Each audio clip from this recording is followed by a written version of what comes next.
I don't remember a time when curling wasn't a part of my life. When I wasn't putting in the sweat and hard work to be the best that I can be. Clocking in the time, the effort to practice day in, day out. Curling is more than just a game. It's a family, a community. And when it's time to play, I know I'll be ready. Hardline, supporting hundreds of our next generation athletes.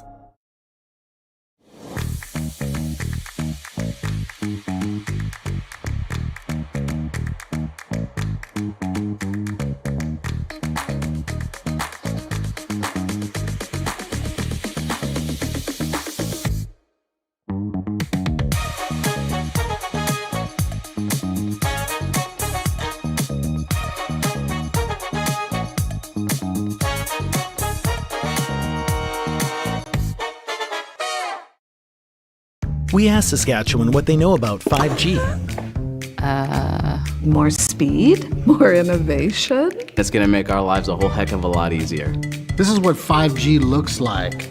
Better, faster. Sounds like one more G. Sounds pretty good. I don't know what it means. All you really need to know is the future of 5G is here and will continue improving through investments in network technology.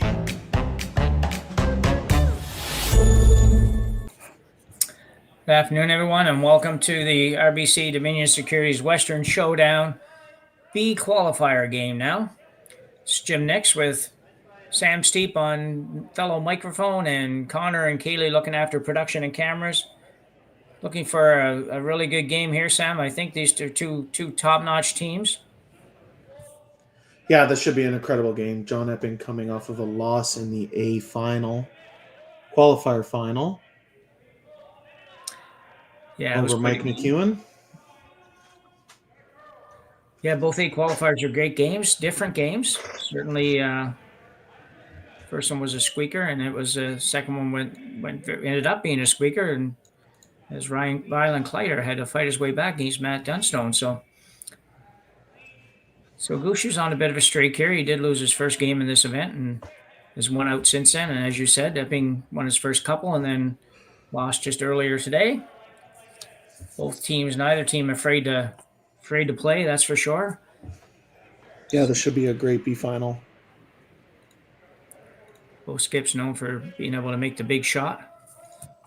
So we'll see how we get along here.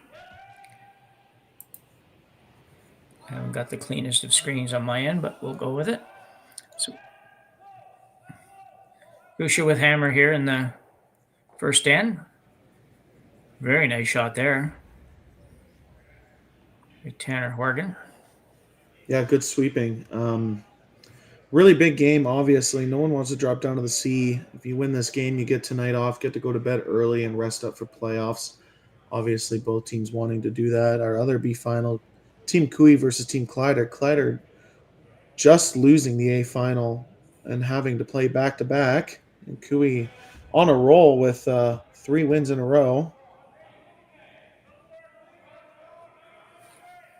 Yeah, Cooey's had that kind of year that he might not have had very many 3-game winning streaks, and no offense to it, but that's just reality. He's just really struggled at almost every event and then made some lineup changes and things like that. So, yeah, they had a slow start to their year, made a lineup change, and it didn't quite click right away. I'm assuming they're hoping this event changes that going into the new year. yeah, it'd be a good way to finish with a qualifying round at least and go into the break with a little bit of a feel-good mood. Yeah, and our other B final, Team Pierce versus Team Jacobs. 3 B finals on the ice right now. Jacobs coming off an 11-2 loss earlier. It was that he's probably still feeling the pain over, so he'll be ready to go.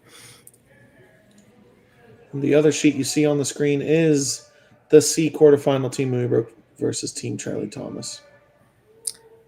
Trying to carve this one in. Will they get it there? They might have got it just far enough to be shot rock, I think. Maybe not. No, it looks like maybe Red's still shot there. Yeah, a little bit of the first miss of the game here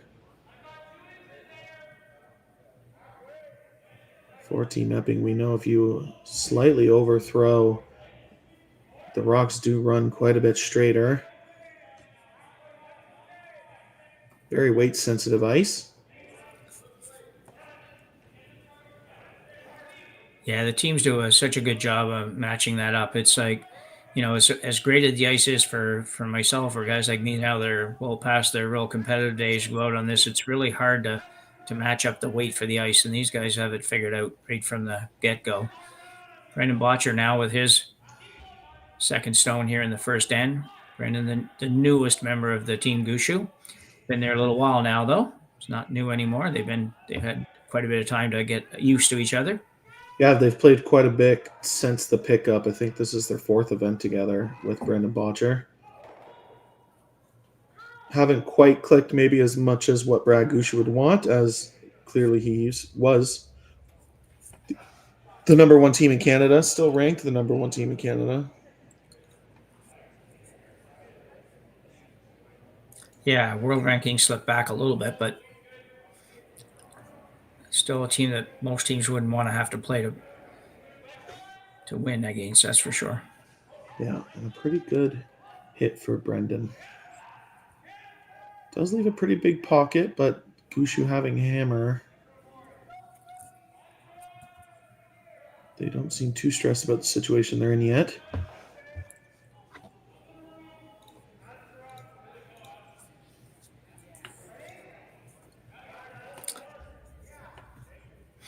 Epping looking at all the options here.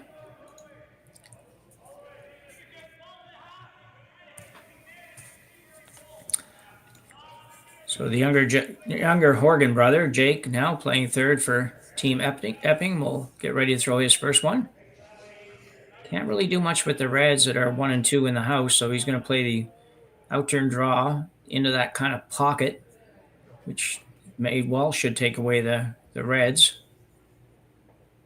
Yeah, depending where you put it, Team Gushue will be able to slash the red in the top four into the pocket of the forefoot. So very particular position here. They need to be pretty much frozen to the red in the back four would be pretty good.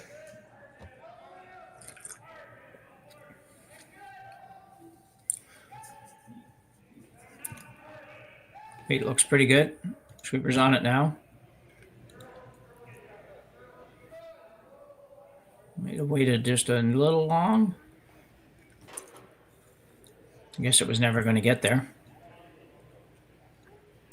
In a good position, but that's about all, really.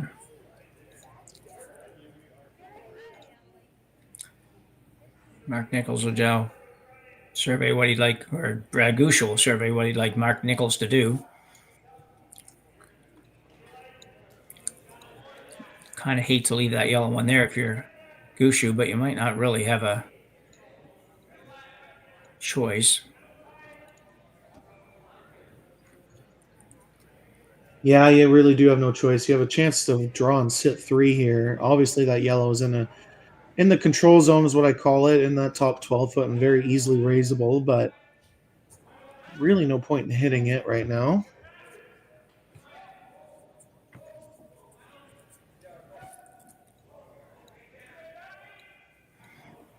So Nichols being asked to come in right on top of the red. Maybe just curl by it a little bit. Sit 3. Needs to curl quite a bit, though. Botcher trying to carve it over. Might not quite get there, but still just sitting 2.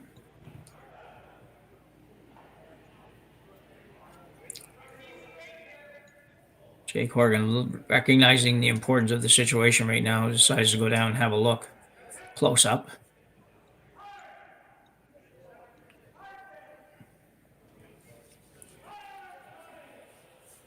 Probably a possibility of getting rid of the 2 reds in the 4-foot area by hitting the other red into it. And here may not be a good result when it's done. But I think both reds go fairly easily. It's just you're going to leave the object stone that you're going to hit is going to stay there. But that might be better than what you have right now. So Epping's going to ask Jake Horgan to throw a takeout here. A full weight takeout, obviously, with virtually no ice. That's pretty much exactly where he wants to hit it, where the broom is. Yeah, you could get rid of all three reds. I think the red running in could spin out of the 4-foot, but he can throw a very fast rock. So imagine this is going to be humming. Yeah, I think you're right. Here it comes Jake Horgan to release. It's a handle. Should be close. It'll be real close. There it goes. The other red goes out to be number 3. So a great shot by Jake Horgan here in end number 1. Still some stuff for Gushue to work with, but I'll tell you what, if you're John Epping, you got to be pretty happy with the result here. Go ahead, Sam. Yeah, great shot. Just off nose. All three reds, like I said. Spins it out just enough to sit third stone. And there's no double available for Team Gushue. Well, does that ever change it around, though?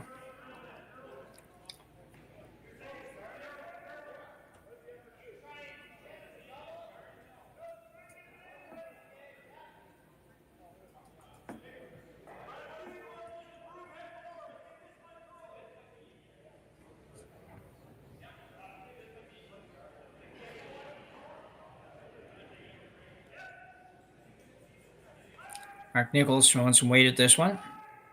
Yeah, looking to open up the middle, making sure you can score. Trying to make a double and sit. Second, third, fourth, and doesn't quite make it. No, it didn't really change much, does he, with that shot? No, and a really good opportunity for Team Epping to draw the top 4-foot and put pressure on Team Gushue early. Yeah, that's certainly different than we would have thought just less than 5 minutes ago. It looked like Epping was going to be struggling to get out of this end without a bunch scored against him. Yeah, really clutch shot from Jake Horgan.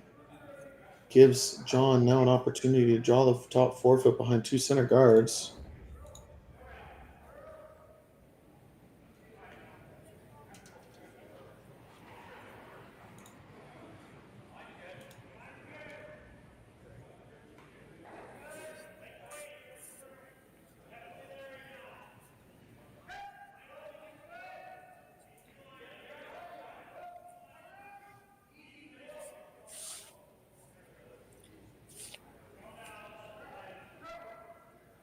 Looks pretty good.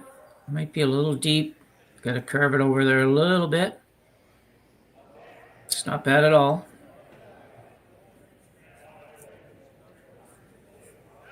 Yeah, pretty good result. They would have obviously liked that a foot higher and then 2 inches to the right to be really nitpicky, but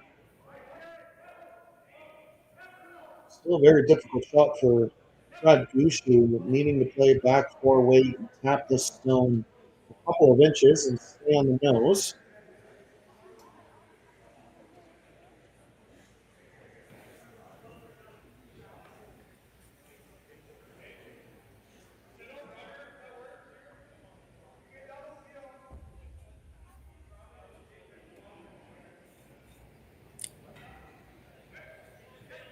Gushue asking for a little ice from Mark Nichols.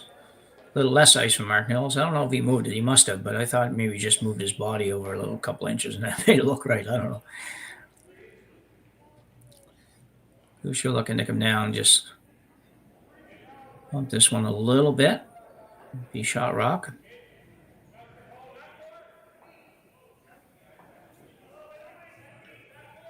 Yeah, this can easily be overthrown with how straight the ice is getting.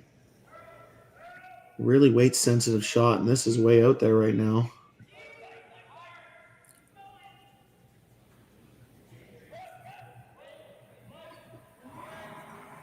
I would like to get a little bit more curl than that, but not bad. He wasn't far off weight-wise, just a little bit too much line. Yeah. An interesting situation for Epping. Do you play the hit and roll and sit 2 buried, but jam on the yellow and the back 8? Or do you nose it and sit 4, and Gushue will have to make a pretty tough draw or a hit and roll for 1? I'd be leaning to popping it through that hole and sitting 4 myself. I just figure if you try to get the roll and you you jam it on the yellow and you don't quite get over far enough, all of a sudden maybe Gushue has a double for 2. Yeah, that'd be tough, but it's definitely there. I think the nose is perfect as well because then the team Gushue won't be able to nose it back. They'll give up 1 if they do. Yeah, he'll have to play the double basically. So anyway, we could play the quad maybe for whatever that is, but anyway, let's wait and see. But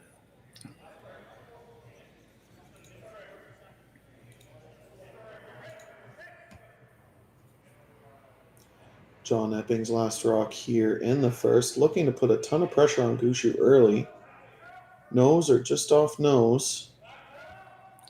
I'm going hard to make this one curl. Right out of the gate almost. This looks... It's going to get one or the other, or maybe a combination of...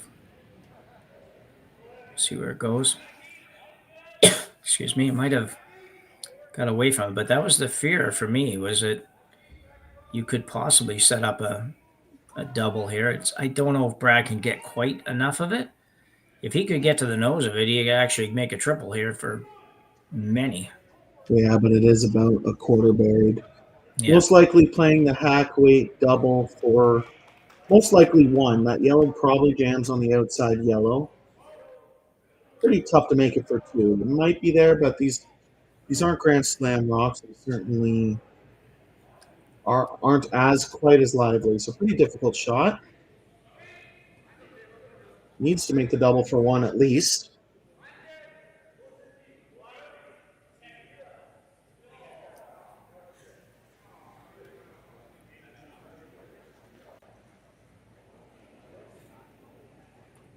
Brad Gushue, last rock here in the first end, facing 2 yellows. Having to make a good shot to score, or a great shot for more than 1. Looks like he's a little tight to that guard. Snuck it by again. Yeah, actually, he curled too much. Yeah, it over curls, and it's going to be a steal of 1 for John Epping here in the first end. Yeah, that's hard to believe you ever hit that. We didn't think you could see enough of that to make the double, and he actually curled past it. So John Epping will take a 1-0 lead here after 1 end of play in this B qualifier at the RBC Dominion Securities Western Showdown in Swift Current, Saskatchewan. We'll be right back. So with the impact to my business and income, will this delay my retirement? I know you're worried, Marshall, but based on the original plan we came up with, you're only about 6 months behind. I thought it would be years, not months. You should feel good. Remember, you've got a plan. Thanks. With change comes questions. See the impact of your money decisions before you make them with RBC Wealth Plan. Calling all curlers, novice to pro. Ashland Curling Supply's patented rotator disc system lets you customize your slider right in. Handcrafted in Canada, Hardline's ice pad has revolutionized curling for over a decade. Engineered with top-tier precision and durability, it is backed by an unmatched 10-year warranty. Designed for curlers at all levels to sweep effortlessly with maximum efficiency, it is trusted by the world's best curlers, including Olympic and world champions. It is quite simply the best broom in the game. Hardline. Join the revolution. Stronger agronomics. Better returns. Greater peace of mind. From pre-seed to post-harvest, you can count on the Victory Canola program to keep you.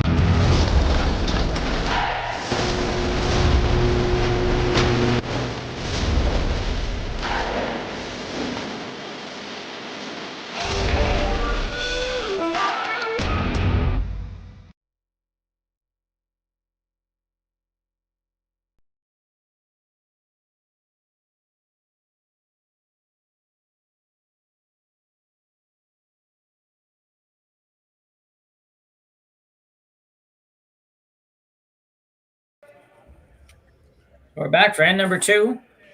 The wild and woolly first end, Sam. Yeah, lots of rocks in play, lots of great shot making by both teams, and Brad Gushue's rock over curling on him on his last and gives up a steal of 1 to Team Epping in the first end. So as we said at the start of the game, neither of these teams are afraid to play with rocks in play, and they sure showed that in the first end. So it was there was a lot going on. Looked for a little while like Epping was in big trouble, and then got turned around a little bit. And Gushue was throwing against 3 on his last one. Pretty good start for Team Epping as Jeff Walker gets ready to throw his rock here. I imagine Gushue obviously wanting to score on this even end. I know it's only the second, but never too early to think about it as they just get by that center guard. Yeah. Stays a quarter or so buried maybe, and Epping will look for a roll to the corner.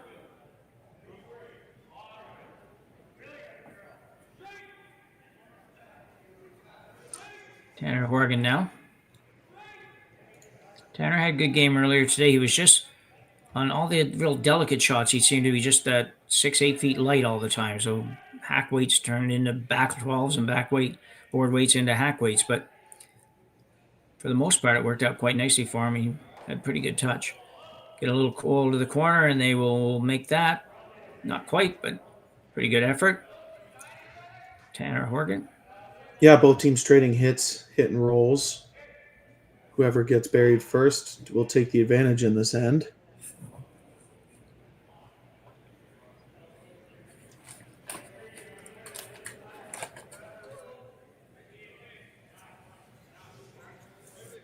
Brendan Botcher. No turn, hit, and roll. These are the kinds of shots they got him for, so expect Brendan to be really close on this.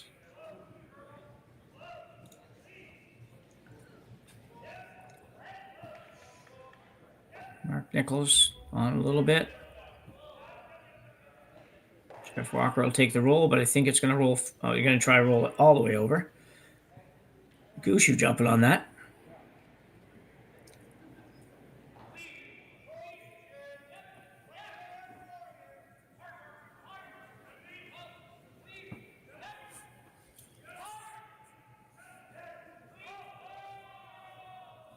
Tanner Horgan once again.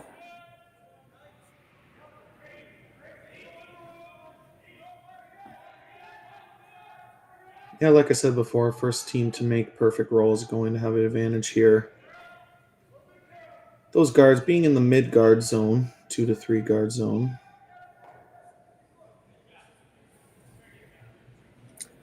So Gushue, after taking the play away from the center, that's why he swept that one over so far, just kind of to get it out of the way, knowing pretty well that he was going to throw the draw around the corner on this shot.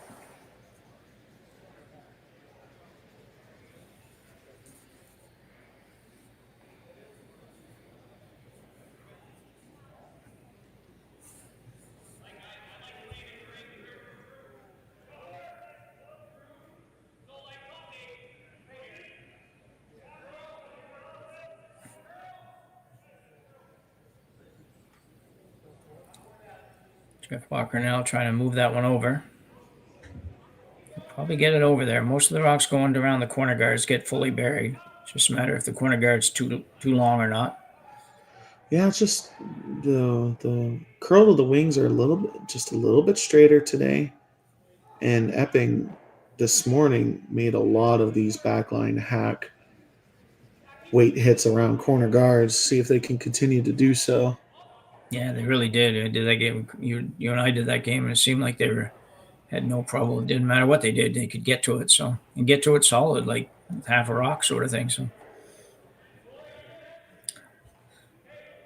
moving down into the third stones, Jake Horgan here, his first in the second end. Yeah, Jake making the end switch around in the first, pretty much making a triple, making a double, and spinning the other red out far enough. Was a end changing shot, so let's see if he can continue to do so. Yeah, great shot. Chasing this one out the back here, he'll get over just from the rocks in. It just goes so sideways that you can basically stay on everything. Will he get it out? He did. Not by much, but that's good enough. Yeah, it was just enough weight to make it.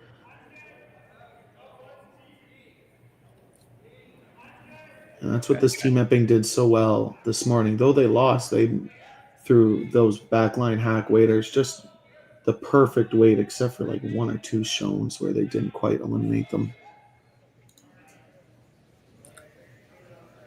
It's Brad Gushue playing the shot that they might be the only team in the country that would play this shot right now, with the rock on the opposition rock in the middle of the sheet and one in the corner, and they're going to go around the corner guard to ignore both of those.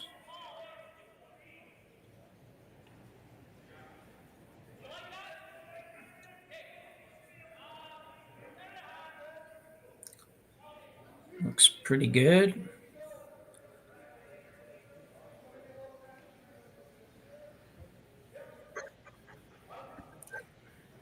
Nicely done by Mark Nichols. Still the same amount showing as the last shot, so certainly that Team Epping can get to it.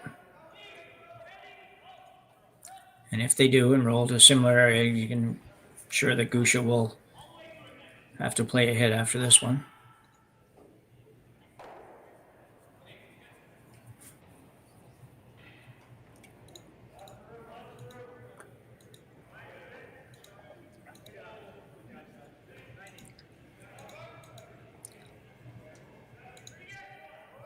Jay Corrigan, almost the identical shot he just had.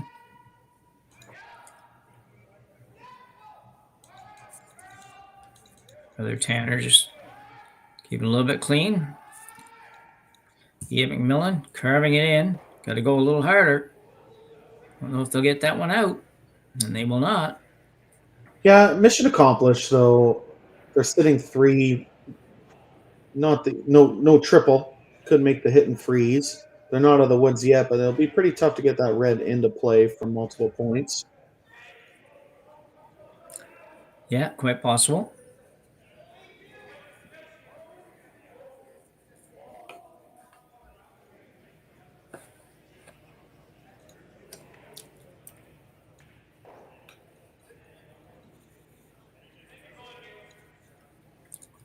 Mark Nichols with his second here in the second.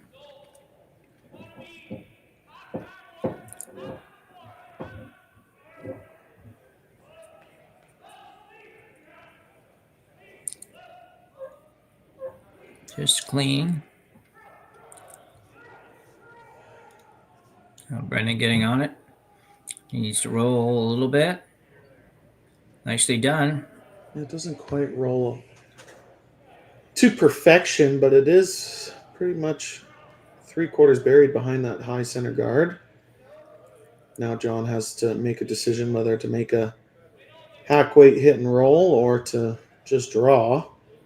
They are currently sitting second, third.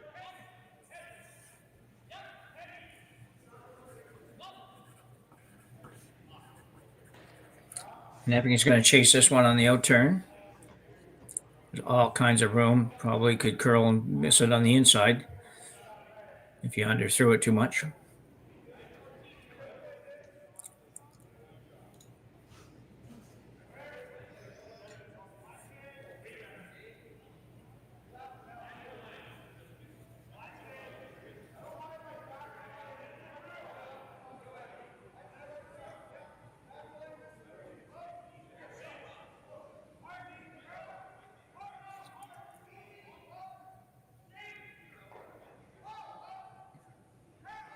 Neither sweeper doing a lot here, just kind of keeping themselves ready. Yeah, needing this to curl. Wants to stay where there's no triple. It's awfully close to being there. Not quite, though. No.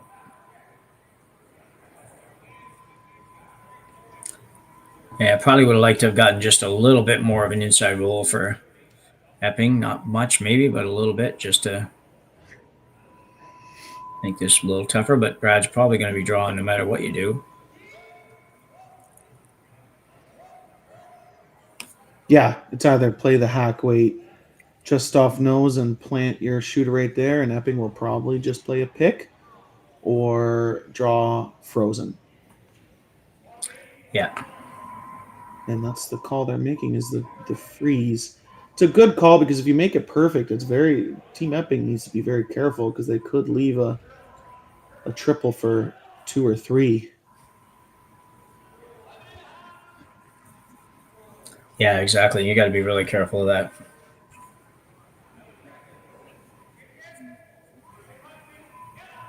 So I say that little rock that's out there in the 12 that we figured wasn't going to ever come into play just still might.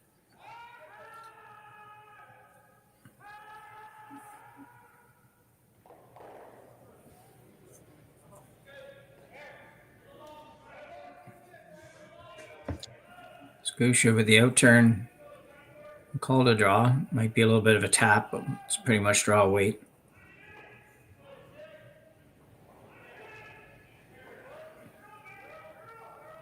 You want to get it there. Jeff Walker on it pretty hard. He'll get it there. It's a pretty good freeze. Now, who shot rock? Yeah, it's an okay outcome, but it does look like Team Epping is still shot. Yeah, you're right. And actually, the angle, they might not have even have left the triple. That's what they were trying to set up, was the triple for 2 or 3. Didn't quite curl up enough for Team Gushue, and advantage Team Epping still. So John Epping looking to put this one on a little bit on the inside of the red, top of the 4-foot. Just trying to prevent a deuce than he is trying to score here. He does have shot rock, but yeah, even if you put this fully, if it overcurls and it's full top 4, I don't see a shot Gushue would have for multiple. This goal, the plan of this shot is to really shrink that scoring area. A chance for John to put some more pressure on Team Gushue.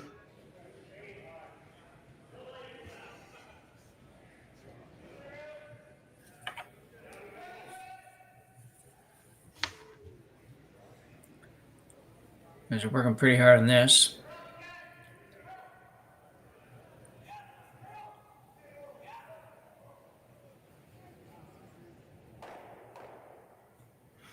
That's probably pretty good.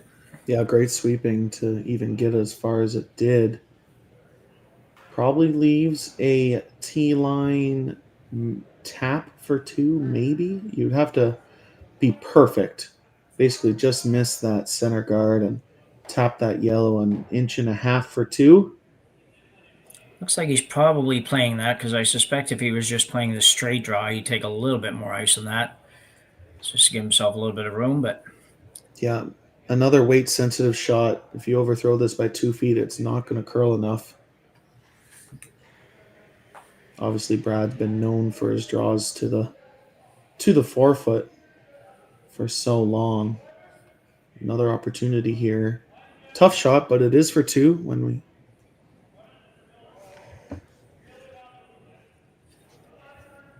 yeah, Gushue with a little tap for 2. Here and in number 2. Final rock.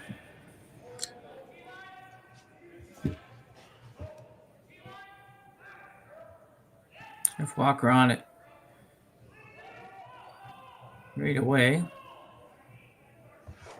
Gonna be close, I would think. Yeah, they're trying to carve it over. Will he get it there, though? I don't. They jumped the line. Just barely touched. They jumped the line early and held it straight, and it's still a steal of 1 for Team Epping to take a 2-0 lead after 2 ends.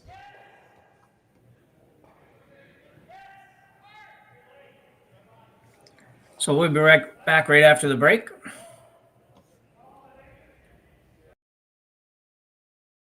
We asked Saskatchewan what they know about 5G.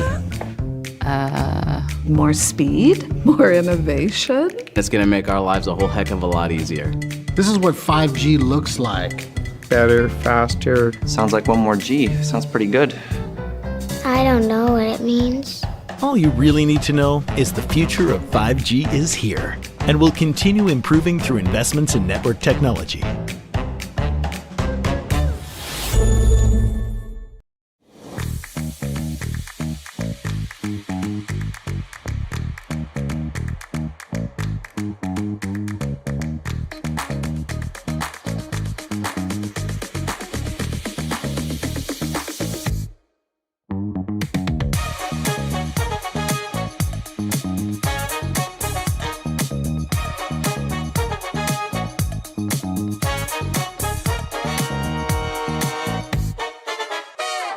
Join us this March for the House of Hearts Charity Bonspiel in Duluth, Minnesota. Help raise funds for Project Joy, who provides meals for hungry kids in our community. Every donation helps to ensure no child goes hungry. Join us and make a difference. Together, we can spread joy. Hey, Ben.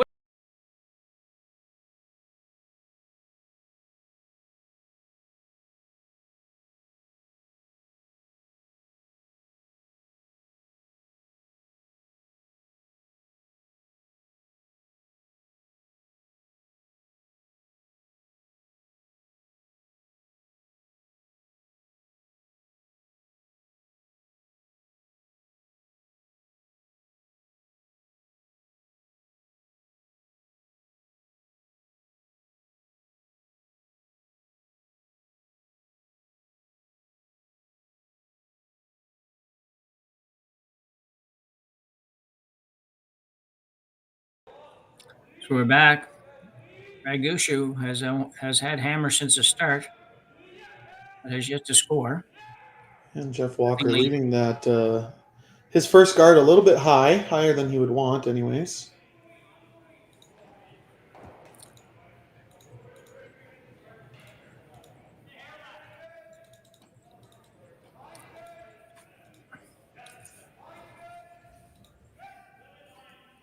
So leading in McMillan for Team Epping. Moving his second stone here in the third end rather. Coming around the rock in the 12-foot. Well done. Gushue might ignore those. Go to the second corner guard, then recognizing the top one is too long really to be effective.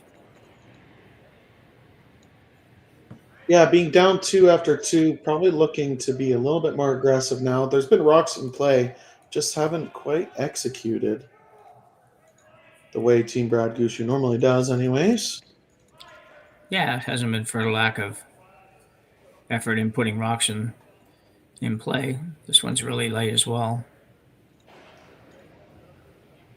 So Jeff Walker will not be happy, and neither will Brad Gushue with either one of those.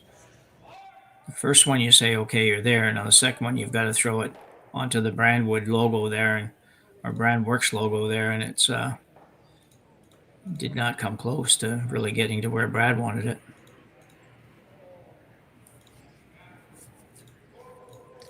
Tanner Horgan.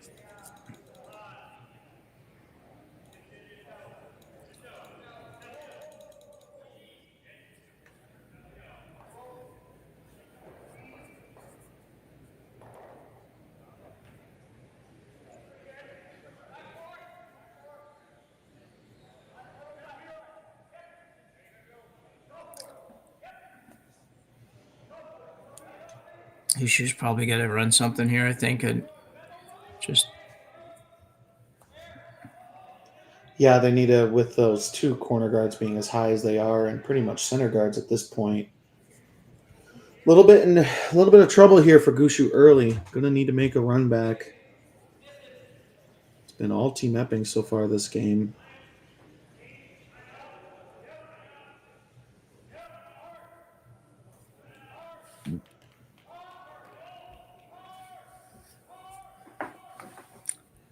Brennan Botcher looking to move a couple here.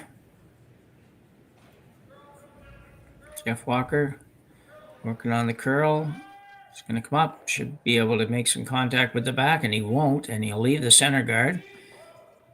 So all around, it's going to be leaving Brad Gushue shaking his head back there, I'm sure. Can't see it. I'm just suggesting that he might be. It's definitely as a skip, your team's not performing as they normally do. Sometimes it gets a little frustrating. They're some of the best curlers in the world that are throwing in front of you, and that they'll make the adjustment, but they need to make it sooner than later, or they're going to be falling even farther behind as Tanner gets ready to throw this one guard.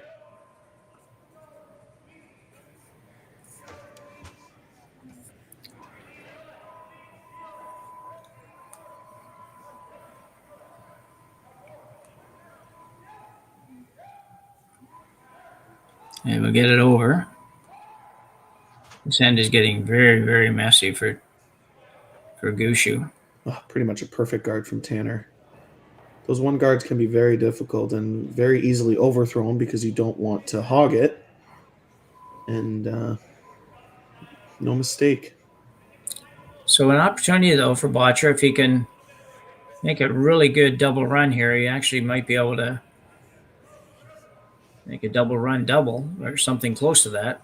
Yeah, obviously it gets harder the more rocks you add in, but this is a little bit deeper, and just a single peel for Brendan Botcher.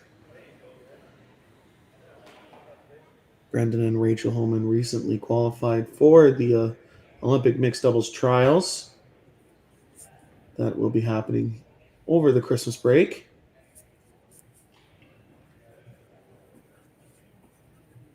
Probably flying over right after Christmas, flying over, get a practice in before it starts.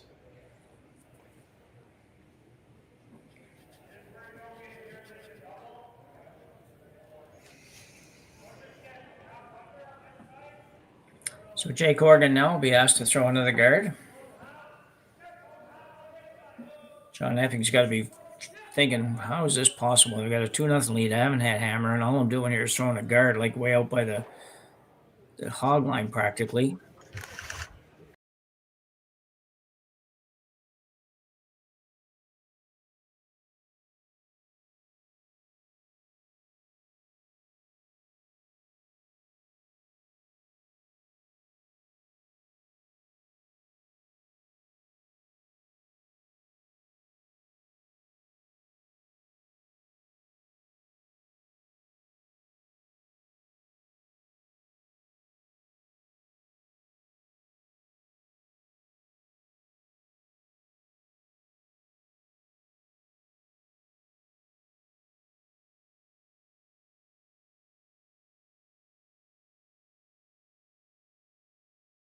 Probably feeling pretty comfortable right now. His team firing on all cylinders. Yeah, Mark Nichols looking at, and Brad both looking at whether or not to continue trying to run this one back, or do they try to get rid of all these rocks at the top. They need to open a draw path. Right now, Brad Gushue does not have a shot for one. I think the Reds are, if the Reds were reversed, I think you could possibly play off the yellow on the red and get the red rock spinning towards the house, which anything better than what you have would be good, but I don't think that can happen now, so I don't know if the second red goes anywhere. Probably does. Mark can throw it as hard as anybody. Yep, just a couple of questions in the chat. Any news on where we can watch the trials? It will be on Curling Canada's YouTube channel.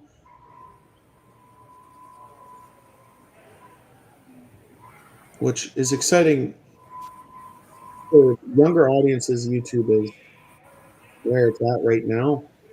Most TVs have a YouTube app, and it's free to watch. It's pretty awesome. I think Curling Canada made a good decision to stream it on YouTube. I do know that curling has an older audience, but they all have children and grandchildren that can teach them how to use the YouTube app. I know I had to teach my parents how to use it. Mark Nichols now.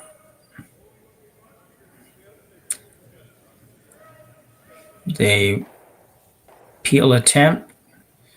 We'll get rid of one extra rock, but again, not sure that's really what they wanted. Mark didn't look terribly excited about it. No, it's basically a single peel. Now, other than Epping throwing a one guard, they get to throw a three guard, which is arguably easier. shot. So they're still in a lot of trouble here. Team Gushue fans getting a little nervous right now, I assume.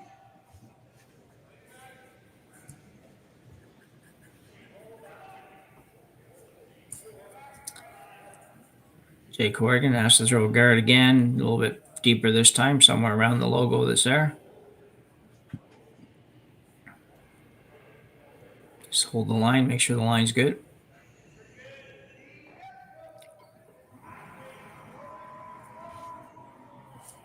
Yeah, they will. Team Epping's job here, continue to put as much pressure as possible on Brad. This one running maybe a little deeper than they want.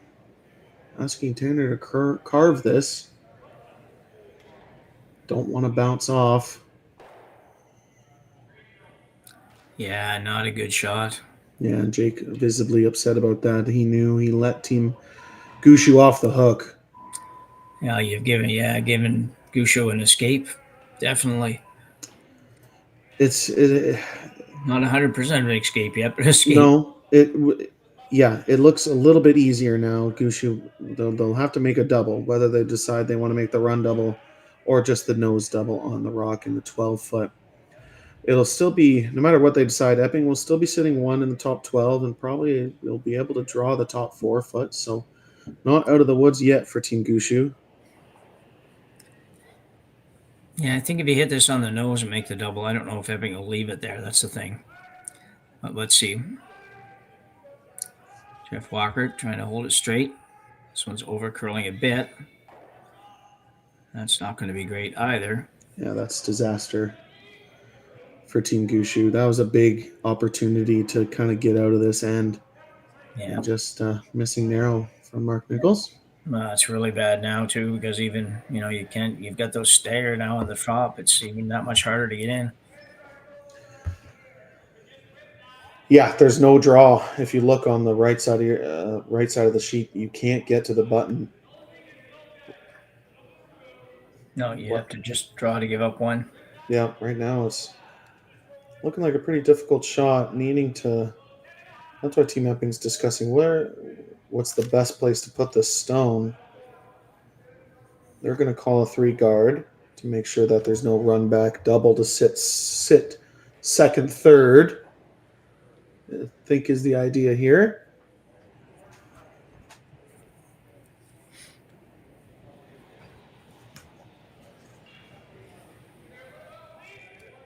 And if you happen to be wondering when you hear Sam say 2 guard, 3 guard, he's referring to the zones in front of the house. Most of you might know that, but some of you might not. So we'll take a minute and explain that in a second, Sam, maybe. Yeah. So what I mean by 1, 2, 3 guard zone is that the sweepers section off the guard zone area into 3 sections. 1 being just over the hog line, 2 being right in the middle, and 3 being right in front of the rings. It actually goes all the way down to 10. And that's why you might hear when sweepers are calling draws, you might hear 7 or 6 come out of their mouth there, meaning that's the zone that they think the rock is going to end up. Some clubs have that on their ice, in the ice. I've been to a couple clubs that have that, and it's a good training tool for junior teams and young men's and women's teams. That's neat. I have never seen that. That's interesting. I'm not surprised, though, because you'll see some other things in the ice sometimes in different clubs. Like, maybe if they're little rocks or something, you'll have a house halfway down the sheet and things like that. So that's not a bad idea. So Gushue trying to figure out how to get out of this end, or better yet, trying to figure out how to score. And it's just difficult. Now he's looking at possibly putting a rock around where Mark's broom is and hoping he gets an opportunity to do something there. Yeah, the idea of that is to be half buried, and Epping won't be able to eliminate it, and you might be able to angle run it in for 1, maybe 2, if Epping misses his guard. And Brad, knowing that, we always discuss what's your problem stones? There's about 6 problem stones right now for Gushue, and that's why they can't figure out what shot they want to play. And these runs are so long. It'd be tough enough if you were trying to do this in make some contact from 3 feet in front of the house. But these things are practically at the hog line. Trying to create something for his next shot. Which one does he decide he's going to play? Going to play the... I don't know. We'll wait a minute for Mark to settle into where he's going to stand, and we'll figure it out.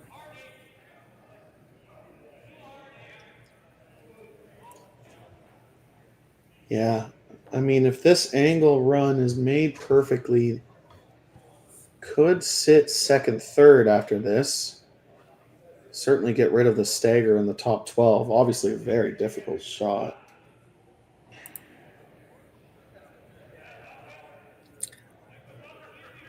Brad Gushue attempting to run this center red one. Kind of into the pile. It's got to curl a little bit more. Well, you might get lucky here. That's just not luck. That was a great shot. I think they lined that up. That's a good shot. Yeah, they were calling sweep the whole way, so they wanted to hit it as thin as they did. So watch the replay. Right where the broom is where they wanted to hit it. Got rid of 3 guards. As you can see, this red getting angled into the yellow and onto the staggered. And now they're sitting second. Yeah, second with a bit of an opening for now, at least. Yeah, I mean, a little bit unlucky. Their red didn't pop out as much, and they can't really use it. It leaves a stagger. They can't really tap that red in the top 12 into shot stone. So John could draw into the top 4 foot if he wanted to, top 8 foot. John, knowing who he's playing and knows that Brad Gushue can make angle runs, being very precise of where they want this rock to stop.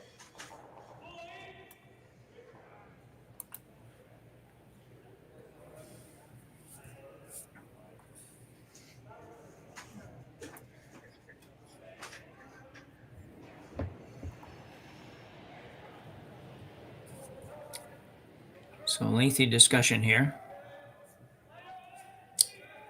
for Team Epping. I think it's got to be a little tempting to come just right around that. I'd be pretty tempted to put it right in the biting top 4 foot buried. Yeah. I mean, they're worried about if you leave it full top 8 foot, you could leave an easy slash for 1. If you're right to it, I just don't see that being a problem at all. Just full 4 foot corner frozen. You're going to make the draw to the button pretty difficult for Brad Gushue.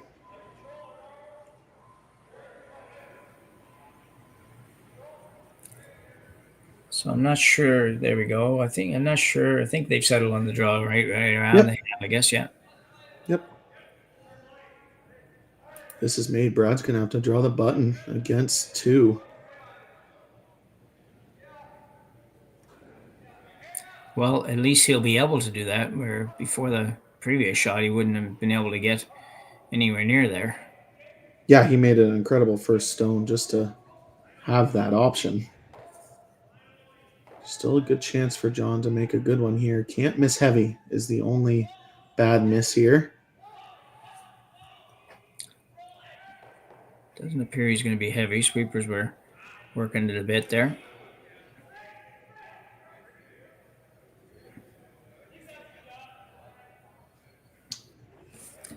I think that's pretty much perfect. Yep, yeah, pretty much perfect. So if you Gushue, you're looking at the draw to the button. Yeah, you have 2 options. So draw the button or you play the hack waiter and give up 1. Yeah. And he's not going to do that. Yeah, being down 3 is not awesome. Jeff wondering if that red slash is there for 1. But doesn't look like it to me either.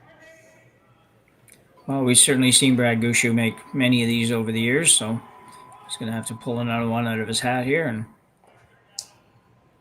yeah, he's probably thrown about 2.3 million draws to the button in his career.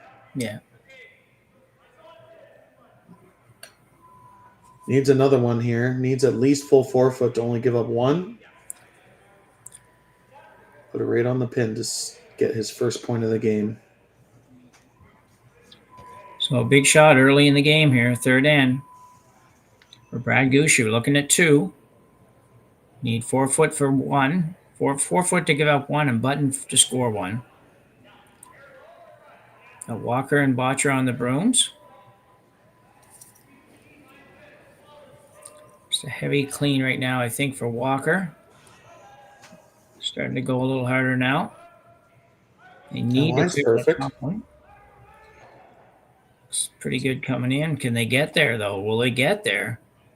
Jeff Walker gets it. Where is it? And a great draw by Brad Gushue to score one here in the third end. Get this game within 2-1. Going to end number 4. The rest of the team has to thank the skipper of this end. So we'll be back right after the break.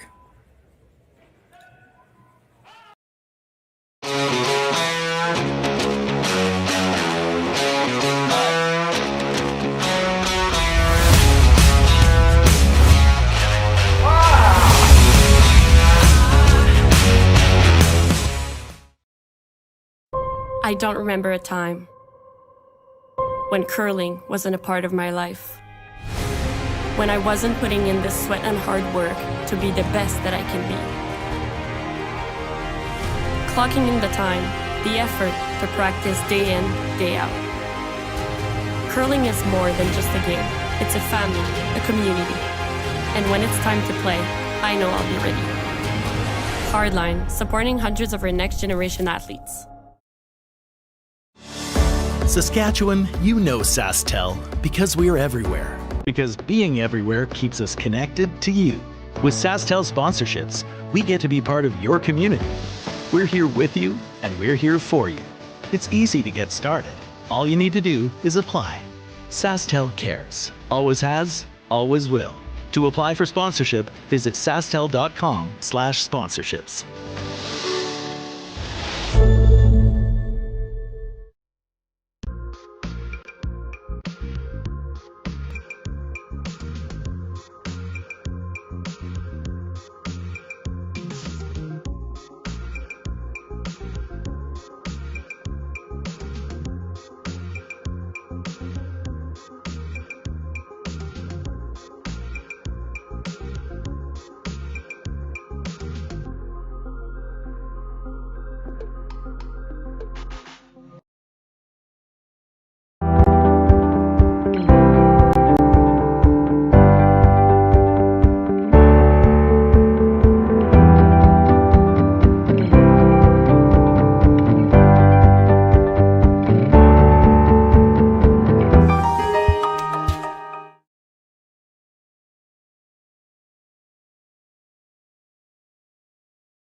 So we're back for end number 4, Epping with a 2-1 lead over Gushue, and certainly not a normal 2-1 game. Gushue having to save everything in the last end. We'll give you a look at it here. Yeah, just a great team shot. Jeff Walker had broom down right out of Gushue's hand. Gushue, after throwing a triple, drawing the pin to keep his team in this game. Yeah, absolutely. They really didn't do a lot of good that end. Brad made a peel everything shot on his first one to set up any chance of even scoring, which he did by drawing the button. So yeah, Brad for a couple of years has really been the best skip in Canada by a margin, and making a team change this year. Obviously, Gushue not having the year they normally do. They've normally have won 2 or 3 events by now, but still obviously ranked 3rd in the world. Coming here, looking to get the team dynamics and shot making dialed in before the Brier. So a couple of nice shots here by Team Epping. I'm really impressed with Epping team. I was impressed this morning, and very impressed with what I've seen so far in the game in a bit. Yeah, I mean, you don't go from 35th in the world to 11th in half a season without playing some great curling. We talked about it this morning. They didn't qualify in the first 2 events of the year, and then go on a great run that they've had, winning a couple of events, and certainly going to be at the Grand Slams. Yeah, exactly. one team trending upwards in John Epping and another team in Brad Gushue trying to figure out the new team dynamics and maybe a little bit trending downwards. So obviously as a Canadian fan, we want both teams to be playing at their best when it comes to the Brier. Yeah. Obviously, John Epping looking to win the Northern Ontario Provincial to qualify, and Brad Gushue being Team Canada this year. So a draw here for Gushue. Brendan Botcher just about got to where they wanted. Maybe had to curl a little tiny bit more, and Tanner Horgan will be asked to remove that. Remove it and flop a little bit inside.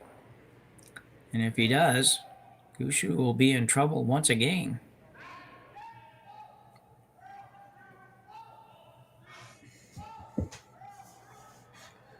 Yeah, sitting 3 buried would be a great opportunity for Epping here. This needs to curl quite a bit, though. And it does perfectly. Well done by Tanner. A great shot by Tanner Horgan. And now Brad without hammer. See that one again. That. Jake jumps it. Yeah, just a great team shot. Both sweepers ready to sweep. And Tanner throwing the perfect weight. I've said it a million times already. If you overthrow that, the rock runs so much straighter. Well executed. Gushue trying to get one in the pile there. Basically, at this point, trying to make sure he's got something to work with.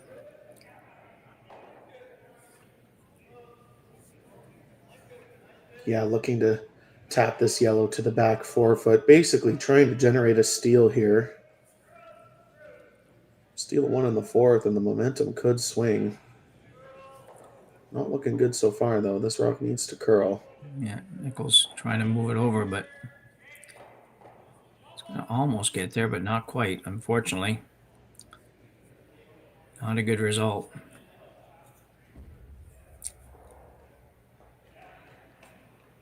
Yeah, and then just like I said last end, the Epping front end has been out curling the Gushue front end by a considerable margin so far this game, and that's why John Epping's been sitting 2-3, 1-2-3 in the 4 foot almost every end so far.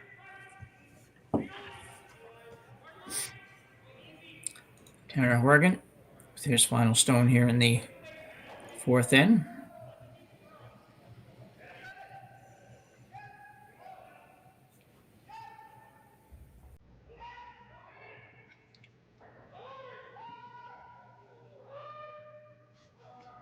Yeah, big opportunity to put this top 4 foot buried. It's going to be a big sweep to get by that guard.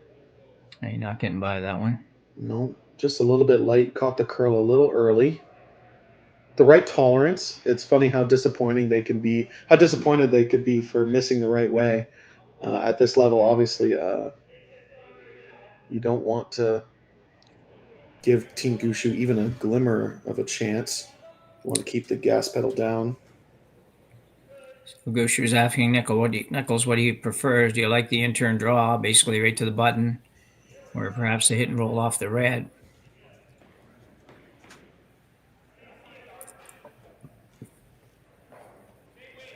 This is a big shot choice here. It's only Mark Nichols' first stone in the end. I don't necessarily think making the in-off is the right choice right now. Though if you leave it, Team Epping might do it on the very next shot. Yeah, you could get to the red one on the out turn, but you'd only be able to get second shot out of that.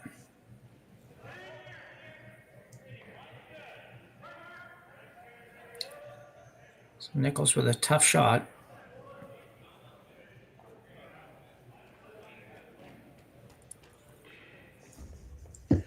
Yeah, looking to draw top 4 foot, about half buried here.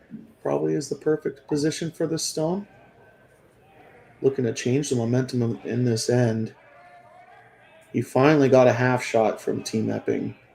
Trying to take advantage of it. Jeff Walker just getting ready more than anything.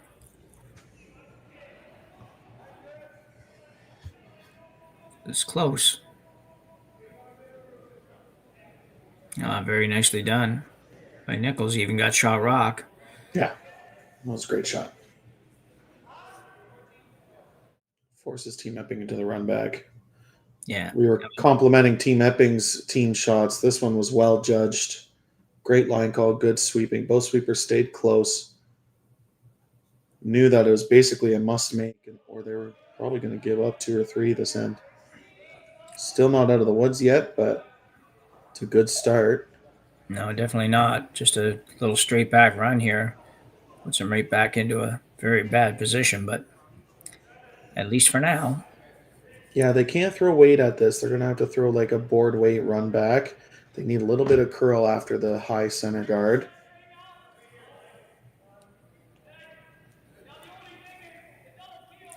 Jake Horgan.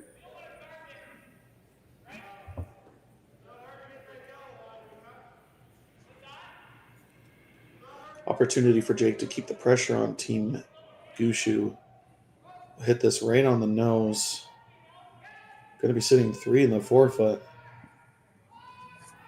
This one's curling a little bit. He'll be okay. He will not. Yeah, Not pretty happy. disastrous. Pretty disastrous outcome there. Yeah. So Gushue, all of a sudden, has shot rock on almost on the pinhole, and very difficult task for Epping to do anything about it. Yeah, not only did you miss the run back, but you also overlapped the 2 center guards, so now you can't even run that yellow back in. Yeah. This end is quickly turning around. Yeah, absolutely, yeah. Jake making his way down here. He doesn't really want to get to the skipper. There is the in-off possibility, and Gushue knowing that Jake can throw a 5.5-second peel when needed. Jake could easily in off that red into the button and move all 3 stones that are on the center line.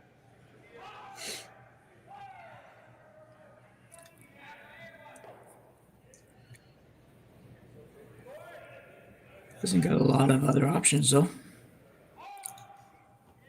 No, that's basically a must make if they want to score in this end. Yeah. Brad still gets to throw. Team Gushue still gets to throw here. Perfect spot, maybe being the corner freeze on the red. Yeah, I think if you basically follow that last rock down there,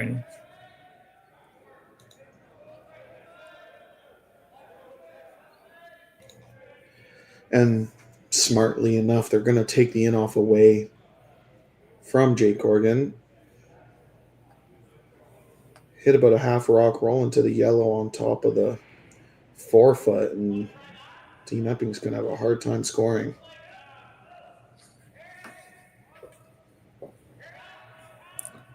it's just got to hit something.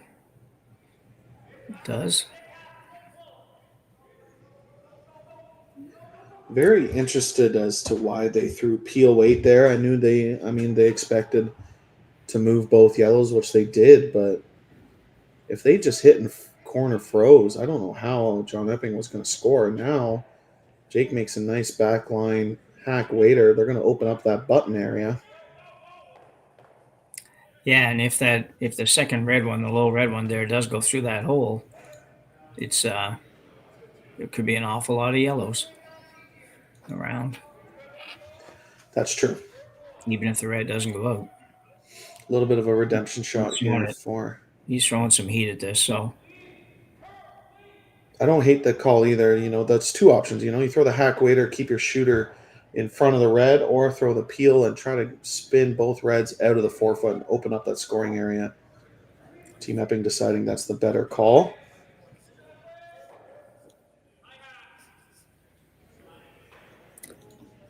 Yeah, it's interesting. This one you're definitely going to have, Gushue's definitely going to have an opportunity to play the come around, but Jake Horgan. So a must-make shot here for Jake. Needs to get these rocks off the button. And just like that, John Epping's sitting 2. Got rid of a yellow, though, so Interesting to see. Gushue's going to come right around. Going to have another look at this. Yeah, well executed. Just like when I said John Epping or Brad Gushue's thrown 1,000,002 draws to the 4-foot. Jay Corkin's thrown about 3 million peels down the center line. Doesn't make a mistake there. Still not out of the woods yet for Team Epping, but it does look a heck of a lot better than it did.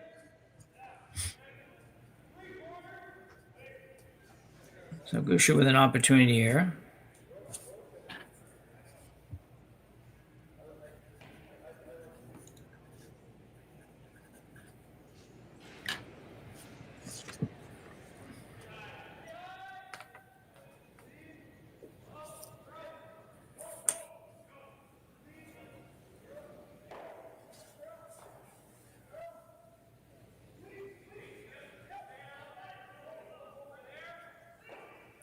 Love to be above the tee line here. Buried above the tee line is the plan. Probably top button, top 4, somewhere in that neighborhood. The guards are high enough that you don't have to be back any further than that.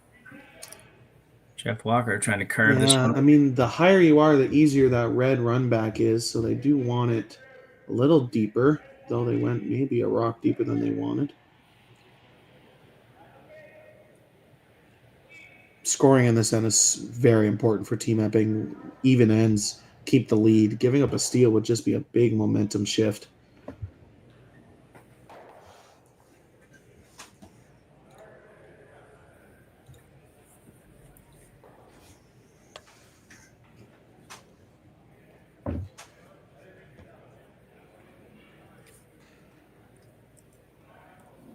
So John Epping looking to play the in-turn draw.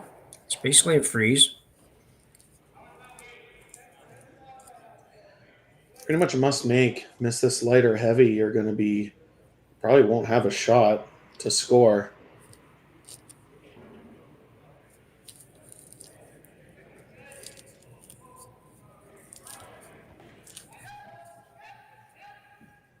John just threw a draw on his last rock in the third, so should be relatively close. Sweepers are going for line, it looks like, and weight. He's definitely got enough weight now. Little bump. It's pretty much perfect. Yeah, very good shot. Yeah, no way Team Gushue can be shot. That is a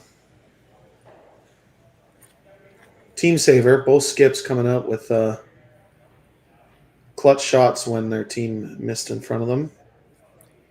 Jake having a whoopsies on the run back, and obviously Gushue's team having a few misses last end. So Gushue basically just following that down, trying to make sure he keeps the scoring area as small as he can for Epping so he doesn't have an opportunity to get 2. Yeah, basically trying to shrink the scoring area as much as possible, though it's not going to change Epping's shot. Epping has a draw to the edge of the button for 2. And maybe that's why Brad is thinking about this. This freeze really does nothing other than the easy double tap for 2. Yeah, he's got to take one side or the other way, and that's figures that this is probably perhaps a little safer, just in that if he ever played the out turn and left it out there a little bit, it could be a double for 4. Yeah, I mean, if you're learning strategy, the easiest thing is you never want to give your opponent the same shot twice. So it's probably what Brad's thinking about is even if this misses as a guard, you're at least making John throw the draw on the opposite side or the in-off if he wanted to. Looks like they are just playing it as a guide, actually. A guard, rather. Yeah, they weren't crazy about sweeping that too hard. Well, John has a choice. Draw the edge of the button or make the in-off. Have to throw a lot of weight to make that in-off, I think. The angle is there, though.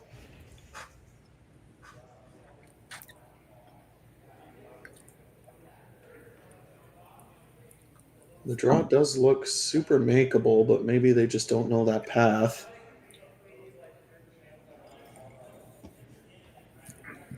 No, I think the draw is a shot that makes more sense to me, but Got to basically make the same draw Gushue made a couple ends ago. Or not a couple ends ago, last end.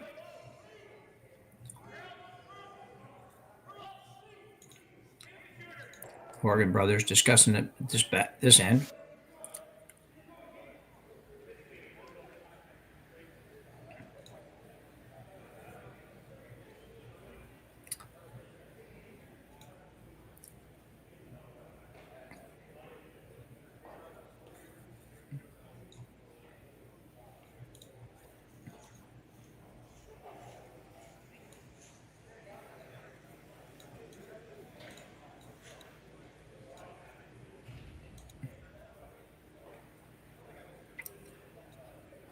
Not 100% sure what they've decided here. Yeah, the broom is basically in the same spot it would be for the in-off and the draw.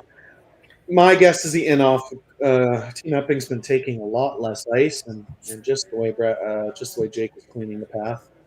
Looks like they're going to play the in-off. Yeah, I would agree.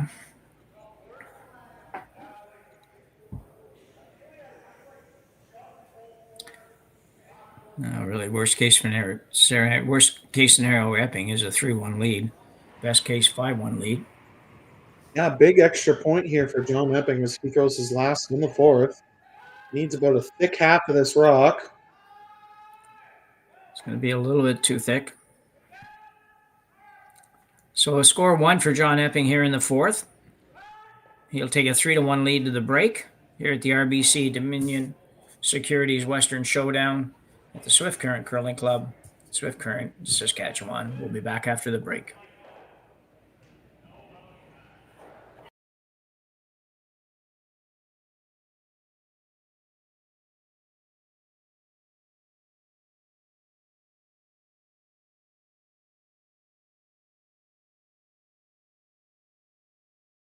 Hey, Ben, what's the Aztec?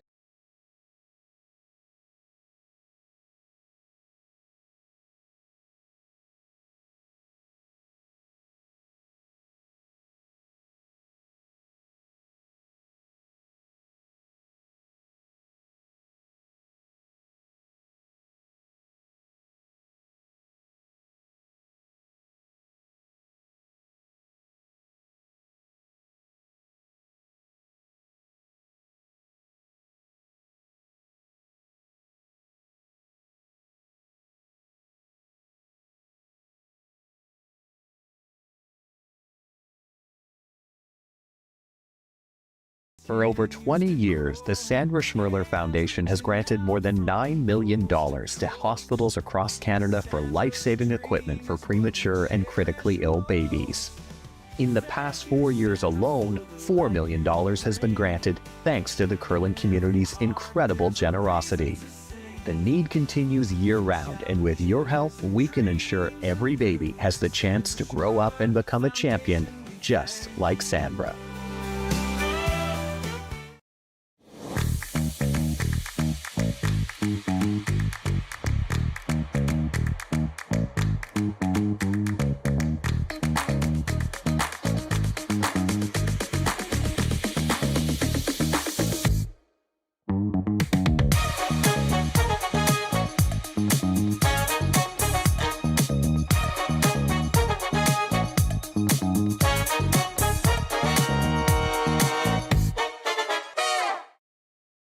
We asked Saskatchewan what they know about 5G. More speed? More innovation? It's going to make our lives a whole heck of a lot easier. This is what 5G looks like. Better, faster. Sounds like one more G. Sounds pretty good. I don't know what it means. All you really need to know is the future of 5G is here and will continue improving through investments in network technology.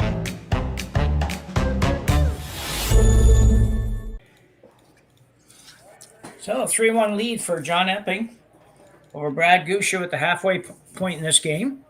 Surprised almost, Sam, there's not a bigger score. There's been a whack of rocks in play. Yeah, both skips coming up clutch when they need to. Obviously, Brad Gushue drawing the pin for his 1 and 3, and John Epping drawing the pin for his 1 in 4. So still advantage Team Epping. Epping looking like the better team in the first 4 ends. Gushue looking to change that here in the last 4.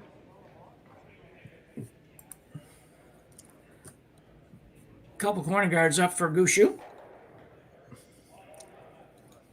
Epping with 2 rocks nicely together here and 4 foot and just above. Throwing a guard.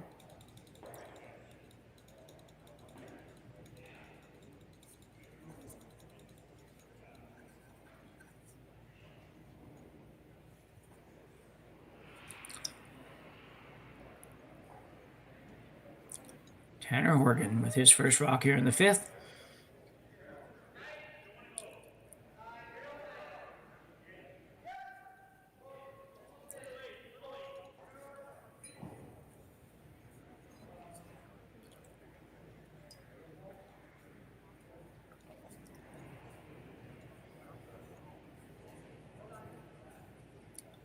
Gushue hoping to have a little easier time scoring and maybe even scoring more than one this end than the previous end when he had hammer.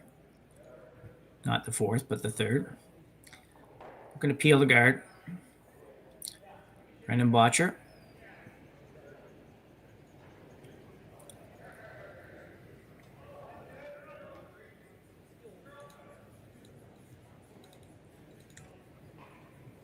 Or just a straight peel here. And he'll make that.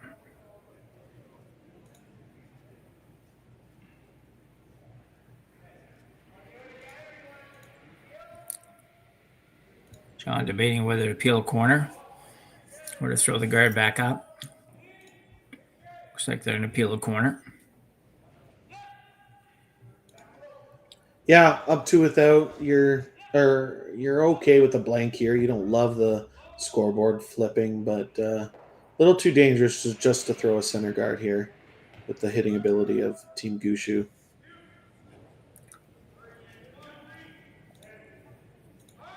This one curl a bit. No. Holy cow. Well, that was very unexpected, very different, and very unfortunate for Team Epping. That's the second rock they had that has been really, really unfortunate. The previous one was much worse, but for that to go ahead and take that one out, not even remove the guard, at the end of the day is. Yeah, sometimes you have a whoopsies, and that was a whoopsies. Yeah. Obviously, Team Epping been dialed pretty much all game. If we're only talking about 2 misses. But now definitely advantage Team Gushue. 2 corner guards and drawing around one of them now.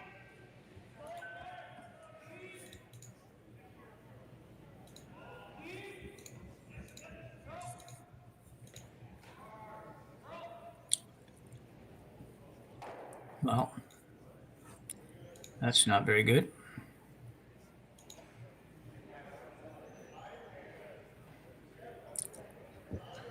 Yeah, that make after miss stat comes back, right?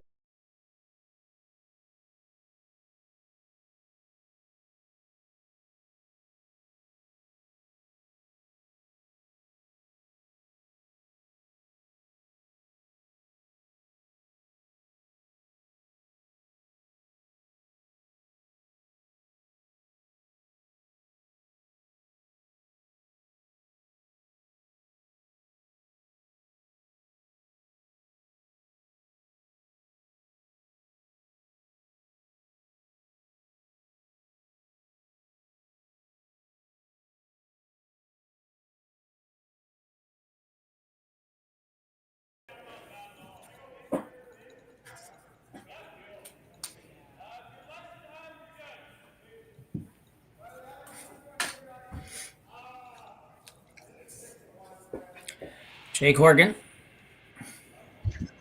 Throw some weight here. Must be able to get rid of both going this way. It looks like it'd be harder, but I guess when you hit it that thin, you can get rid of it. Will they get it out? Thinking no. Oh, they swept that the whole way and ended up hitting it too thin. Another unlucky moment for Team Epping, and that's why Jake Horgan's hand went straight to his head. I feel like that was an odd way to try to make that, though. I don't know the way the rocks were set up. I don't know why you wouldn't try to peel that the other way. I think the bonus of that way was if you hit a little thicker, you come across and hit the other corner guard. So either way, you're going to make a double peel. They kind of just got stuck right in between. Okay. Yes. I don't see that one myself, but that's okay. I'm good with it. Mark Nichols now being asked to go around the corner.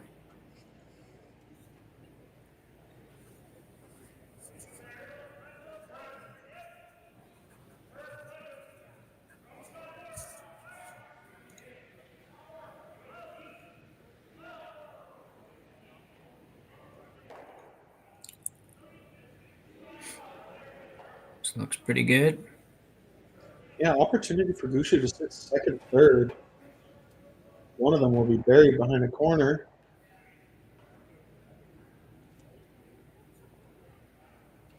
Good shot.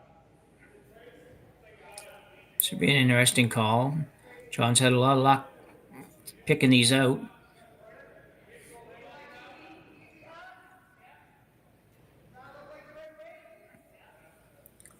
So he'll look to do the same with this shot.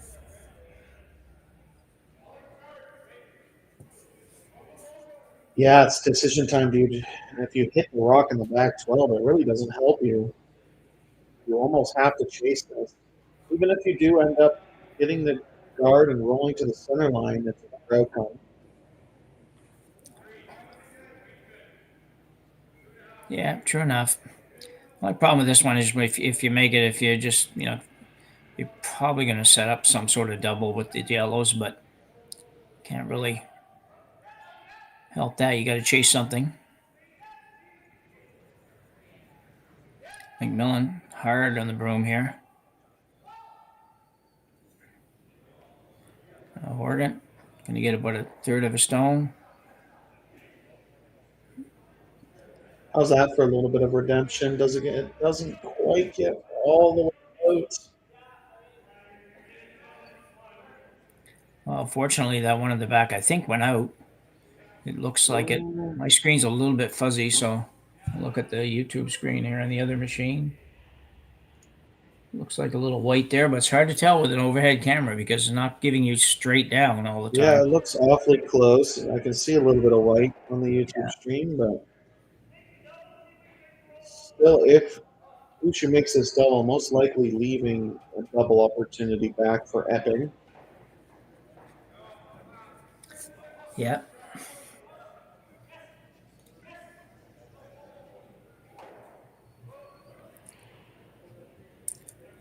Needs to make this double either way, though.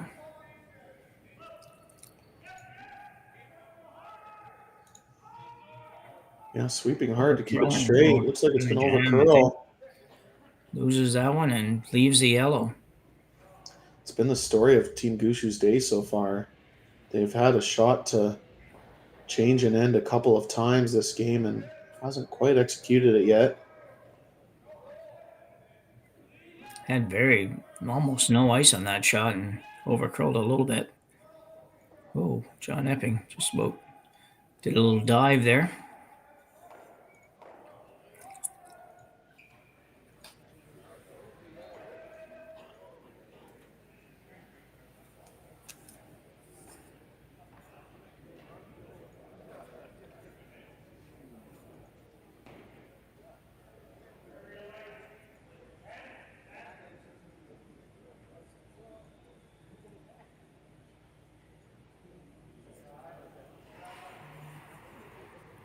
John Epping now, looking to remove number 2 stone.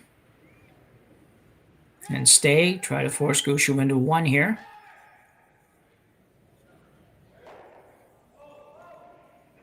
He's going to roll out, maybe.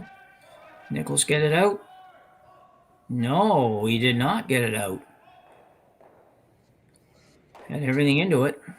Yeah, but it doesn't touch that back red one, and both teams not exactly sure if it's in. That's a big swing point if it is.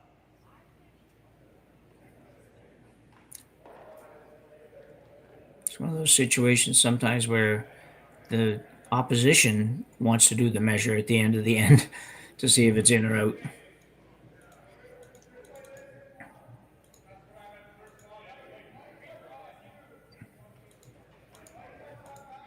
Of Question here, I guess, being that if you thought it was in, you might play the double here. Yeah, it's pretty tough double. No, really tough, yeah.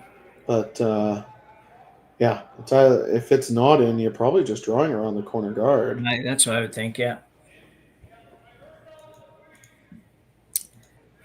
I definitely don't think they know.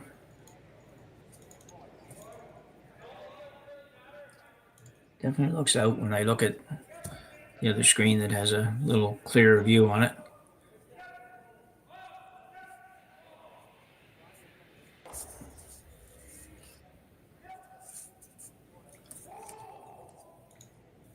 Our chat members aren't debating it. I thought they might kind of debate if that's in or out a little bit. They get a pretty good view at it on their screens.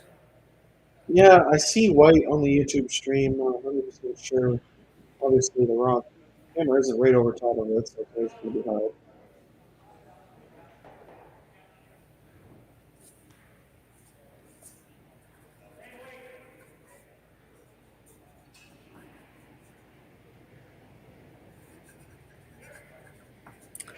So Gushue with his first stone here in the 5th end.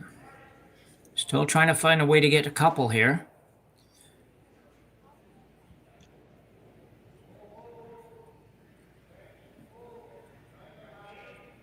Really trying not to be forced to 1. Really would like to get a 2 at least here. Yeah, 2 points would change the momentum a little bit, that's for sure.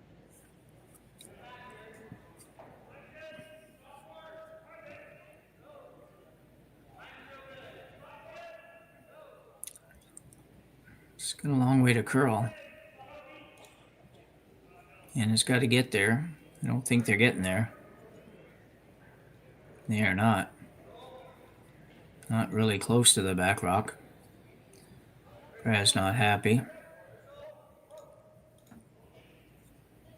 I very often see Gushue come up 6 feet short on a draw that he's trying to get to the back. Yeah, the very little bit uncharacteristic so far. This game has been a little uncharacteristic, though. Team Epping is putting a ton of pressure on Gushue to make perfect shots.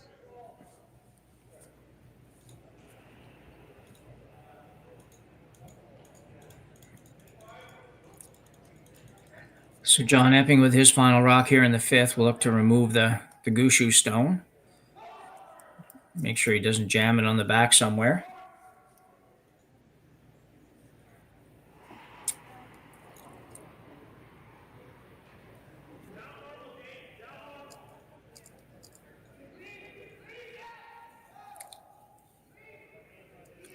Tanner Horgan now. A little dusting. Might roll right behind the corner. And way over there. Doesn't really matter. Gushue will take a cold draw to the 4 foot for 1. Has to hit full 8 foot.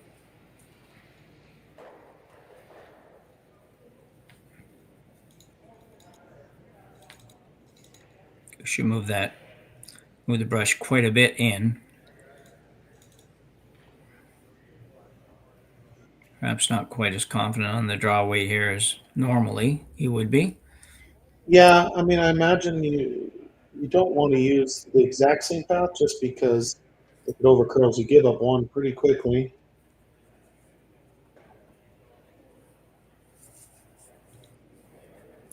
Brad Gushue's final stone in the 5th end. Drawing against, how many? Drawing against 2 or 3 here anyways. But he just needs a full 8 foot.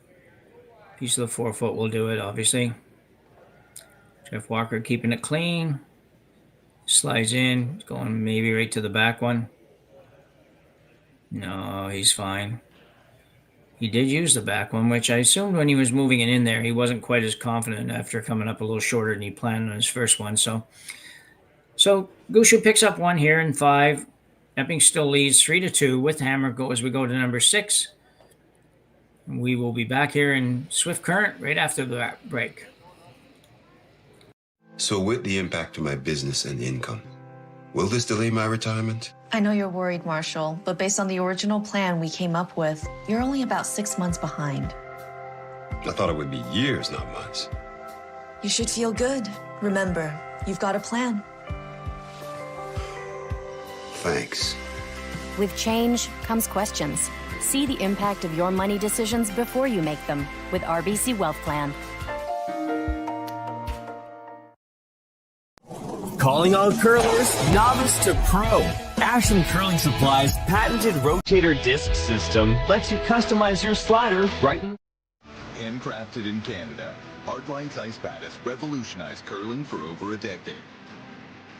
Engineered with top-tier precision and durability, it is backed by an unmatched 10-year warranty. Designed for curlers at all levels to sweep effortlessly with maximum efficiency, it is trusted by the world's best curlers, including Olympic and world champions. It is quite simply the best brew in the game. Hardline. Join the revolution.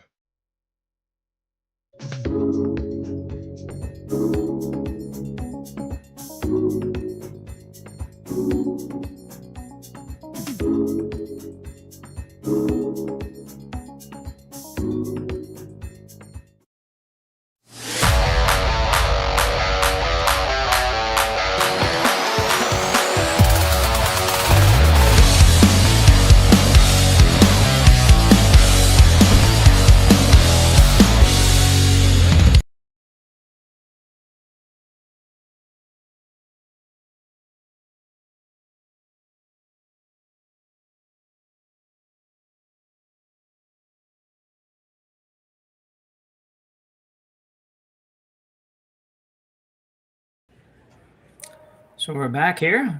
Jim Nix with Sam Steep here in Swift Current for the RBC Dominion Securities Western Showdown B qualifying game. Gushue and Epping. Epping leading 3-2 as we move into the final two ends of this one. Potentially the final two ends. Sometimes we like to play an extra one just to give you guys more to watch.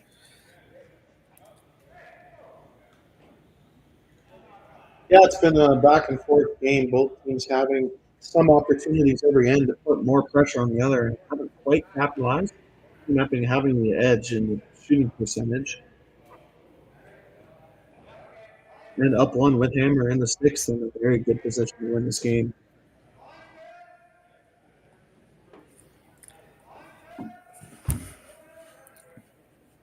So with almost 4,000 people watching this game on the Curling Stadium site, we appreciate you all taking it in. We're looking forward to a great final two ends, and as always, encourage you all to like and subscribe to the channel. It's what makes it work here at Curling Stadium. It enables us to bring you the curling, top-notch curling across the country. It's our pleasure to do so. Yeah, Team Epping making a little bit of a mistake there. Both rocks being basically behind T-line gives Gushue a good opportunity to be sitting on the button with two center guards. I think I said end number 7. That was my mistake. Sorry about that.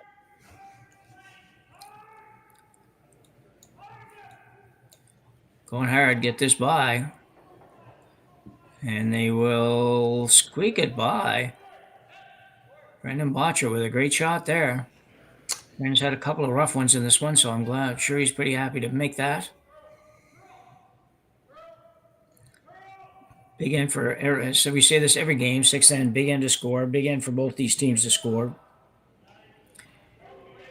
If Epping could score and get even 1 point, he'll be up minimum 4-2 going to 7. Good position, should have good spot coming home. Should have Hammer maybe tied up or similar coming home. Gushue, if he can flip this a little bit and steal one here. Yeah, that would be a big momentum swing. And right now, advantage Team Gushue. Tanner being asked to make the double peel, going to make this thing very close, and does get rid of both reds. Leaves a shooter right there, but that's what they called. Well executed. Yeah, very good. Have another look at it. Tanner Horgan. Just the amount of leg drive. Obviously, he's thrown this shot a ton of times. Just hits it just off nose, gets both reds, and looks a little bit better for Team Epping. Yeah, the good thing for Gushue was that he at least left a semi-guard up front, so he Watcher's guard now doesn't have to be absolutely perfect. He can just be a little bit on the other side of the center line. Yeah, with how good Team Epping is at making those run backs, you have to be careful with the angles you leave. If this is staggered just a little bit, which it looks like it's going to be, Tanner Horgan will be able to hit this yellow just off nose and run it right back into the rocks on the button if it's made perfectly. Could move 3 or 4 stones here.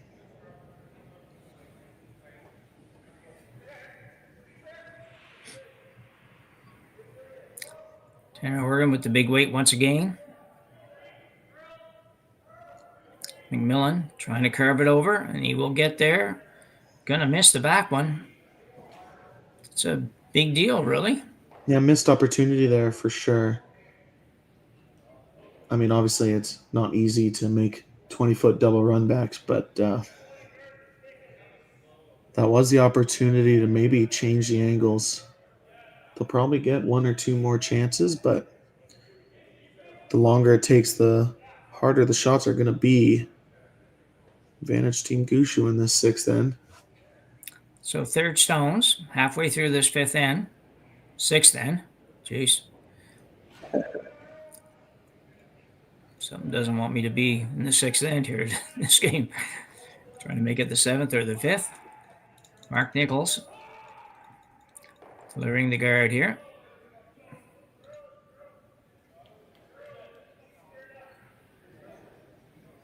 I'd like this to curl a little bit more, I'm sure.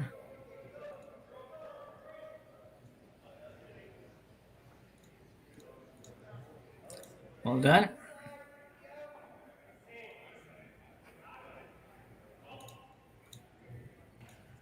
So another peel for Epping. He will go after both reds. I think this time if he ever makes the double peel, then he probably rolls away much further, so it would be good for him.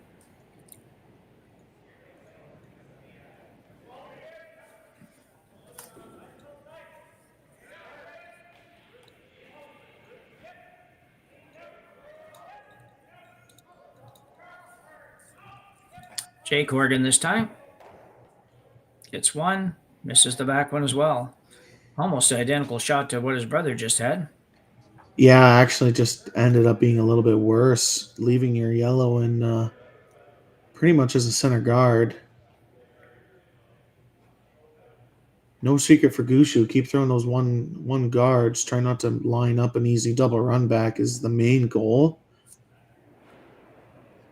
Team Epping, John really going to want Jake to make his next one to have a chance in scoring this end.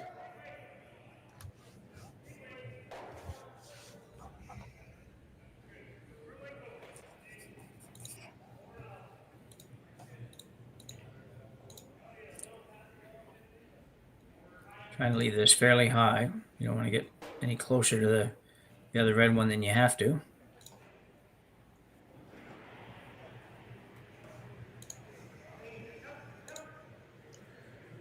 Yeah, decision time for John. Do you make the yellow-red slash and bring it in, try to move the rocks off of the center line, or do you make this double peel? Looks like they're going to make the double peel. Yeah, good question. You hit it right in the center, you're probably leaving your shooter right there, so it's not necessarily the best, but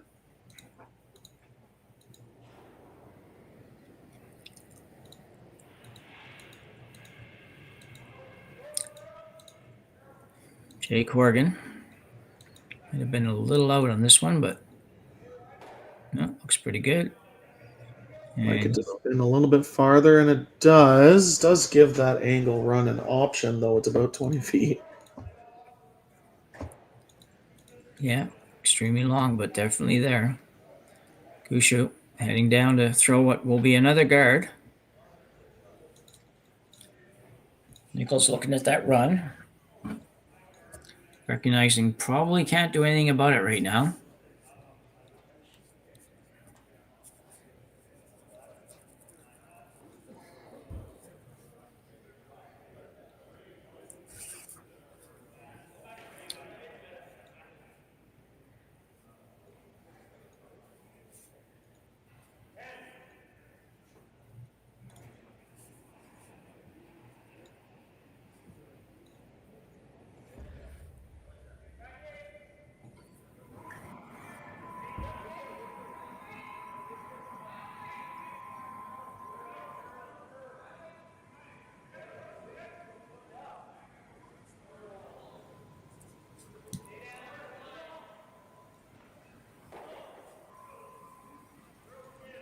I'm going pretty hard on this.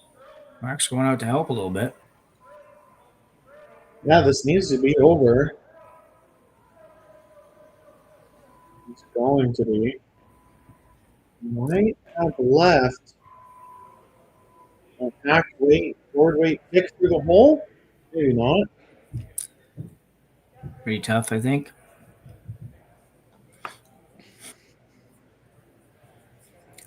Just a quick catch up on the other games. We got Kevin Cooey ahead of 5-4 over Ryland Kleiter, playing 6 with Kleiter having hammer. The Jacobs game is over, beating Brent Pierce 8-1. And Sam Muibrooke is ahead of Charlie Thomas 6-2 in the 7th, Thomas with hammer. The loser of this game drops down into a C qualifier with an opponent yet to be decided.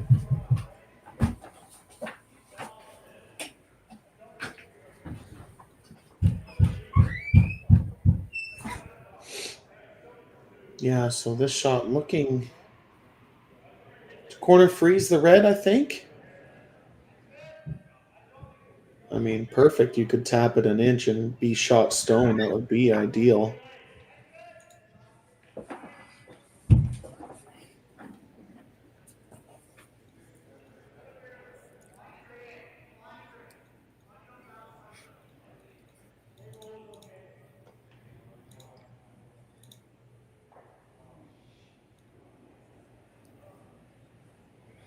Well, interesting result. Yeah. Don't know if I love it or not. Well, yeah, I don't know if I don't even know for sure if you like it. If you're Gushue, you're still shot. If you want to make a play on that, you got to be really careful, and you will probably set up a double on your own.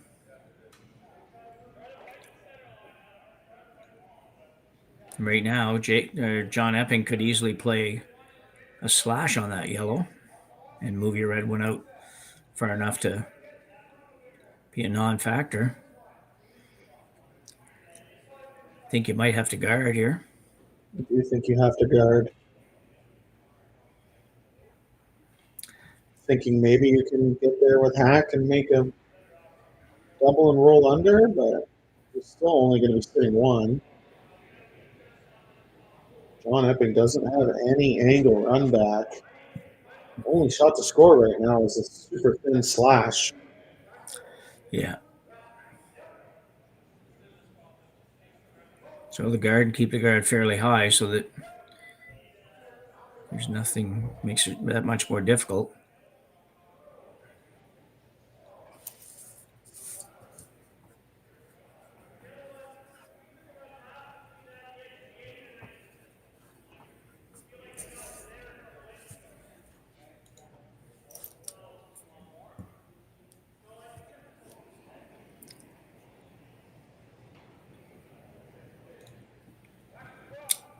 Well, a very, very big shot for a simple guard right at this point in time for Brad Gushue.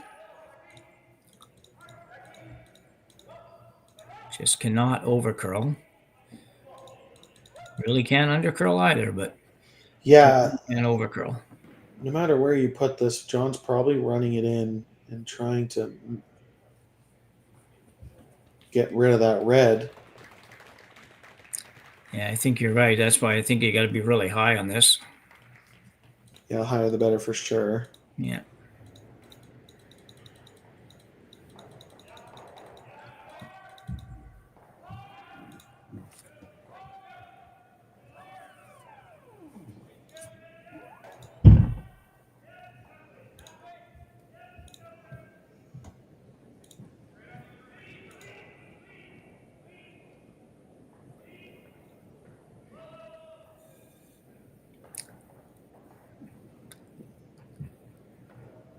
Okay, I think the only option is running that red. John just seeing if he can run it into the red and spin it out and score a 2. You could also nose it and push it out the side for 2 as well. So they do have a couple of options. No, they're not fun options. Yeah. Well, and the other thing, if the yellow does clear the red, there's a possibility if you run that red one back that, it's remote probably, but possibility. You run it in there and he hits 7/8 of that yellow and doubles off your yellows in the back and gives up a 2.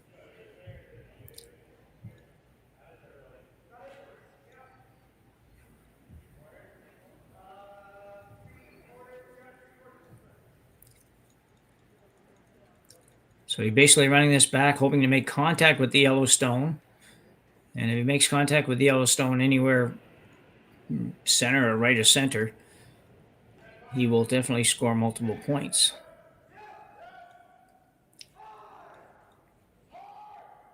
Guard probably a little bit deeper than even Brad wanted it to be.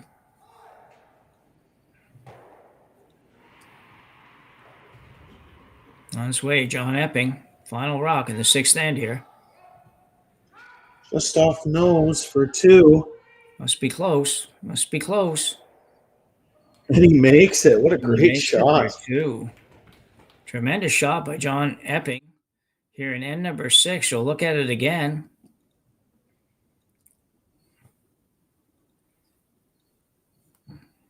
Sweepers didn't even have to do a whole lot. A little bit here at the end to try to get it over there, and sure enough, lovely shot. So John Epping will take a 5-2 lead into end number 7 here in our B qualifying game at the RBC Dominion Securities Western Showdown, and we'll be back after the break. We asked Saskatchewan what they know about 5G.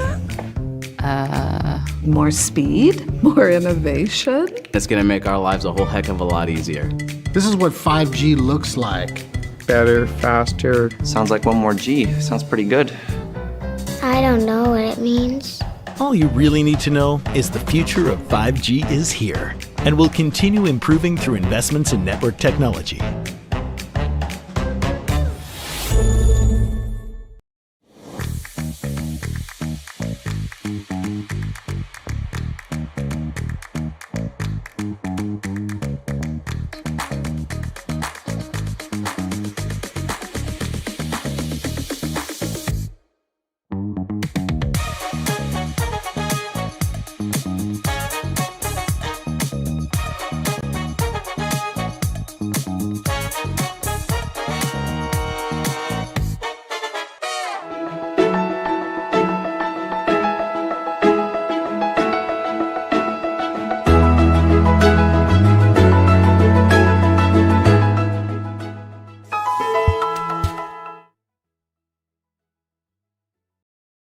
Hey, Ben, what's the...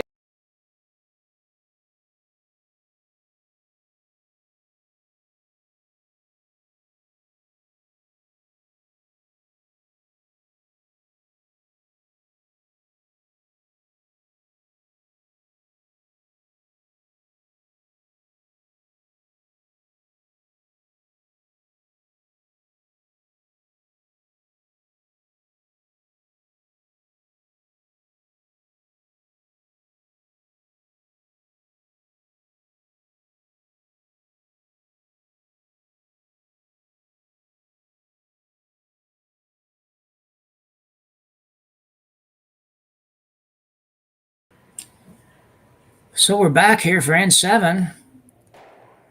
Peel going up for Epping. Well, I guess that rock was touching the house, so I was trying to figure out how he was able to hit that. But we're going to have one last look at that John Epping's last shot in the last end. Yeah, just a great team shot. Not much room for error. He knew he needed to hit it just off nose to pick that red off the button. Great line call from Jay Corrigan. Stuffs it right there and leaves both yellows on the button to score 2. Yeah, tremendous shot. So Gushue with some heavy-duty work to do here now, down 3, playing 7.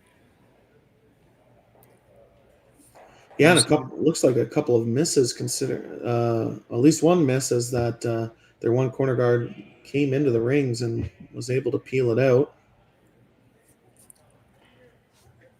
Yeah, that's just easy, simple misses that you don't expect from a Gushue team for sure.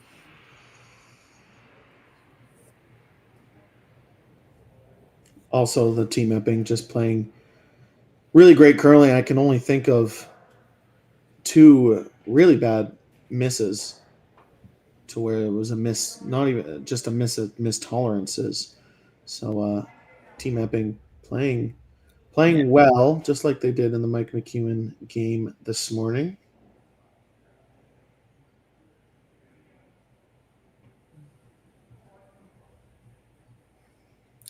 So Gushue going around the corner guard. One last time before it gets peeled away. Brennan Botcher. Yeah, if you're a Gushue fan, you need Team Epping to have a 0.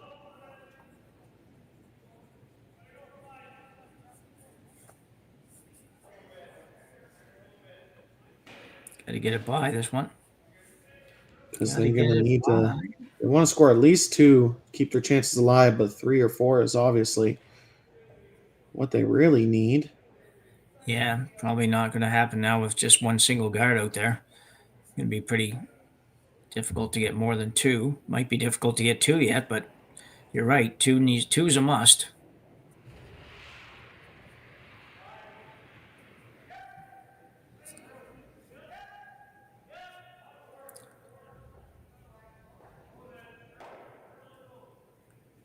And good peel for Tanner Horgan.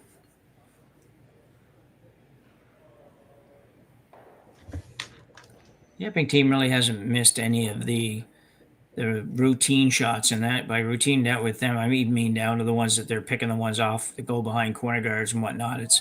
They've made all of that kind of shots. They've only had, like you said, a couple of misses on shots where you have big shots for sure and key shots, but that's not many,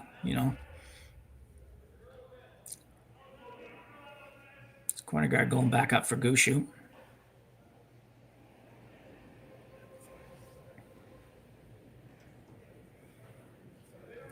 They've certainly been the better team so far this game, and that's why they have a 5-2 lead.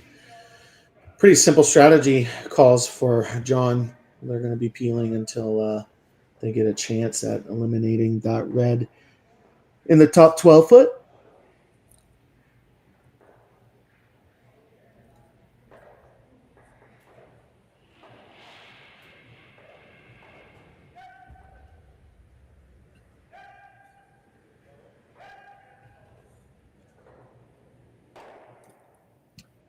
I feel like Team Gushue's been playing with fire all game long. Though it was one of the harder shots John has had for multiple, he made it look easy. You knew they were going to blow the game up. Eventually, took him to the 6th end to take that 3-point lead. Yeah.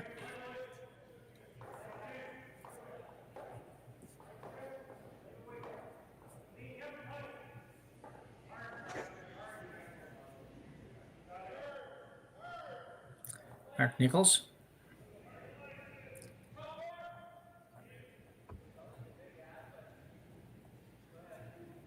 Yep, no longer throwing the corner guard, looking to draw to the rock in the back of the house. Nobody's going to get there. In the top 8 foot, I think, was the call. And like you said, it's not going to get there.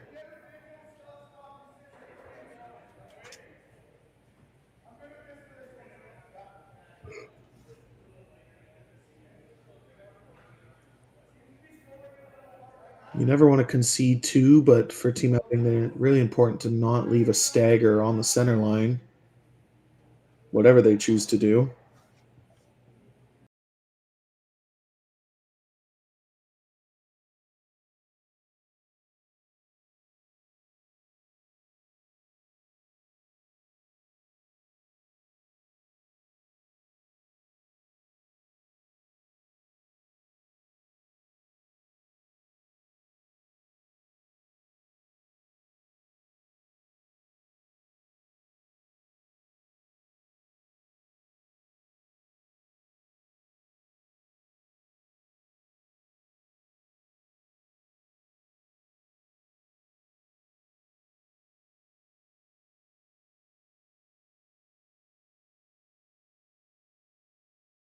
The 2 brothers, I don't know how old he is, but he doesn't look to be very old. He'll try to hit this one and just flop in front of his own.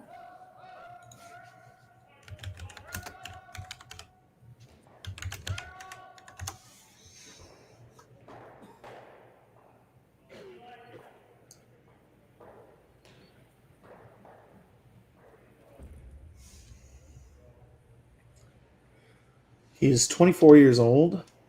Tanner being a year older than him. Or 2 years older than him. Can't remember. I should know, considering I played against them for most of my junior career, but I know that Tanner is a year younger than me, and I'm 27, so that makes the math pretty easy. Yeah.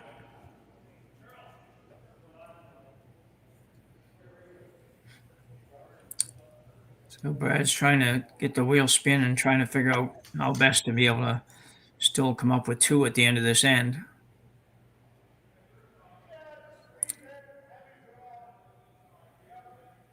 It's definitely decision time. There is a stagger that I could draw all the way to the back 12, though they're not looking at that right now.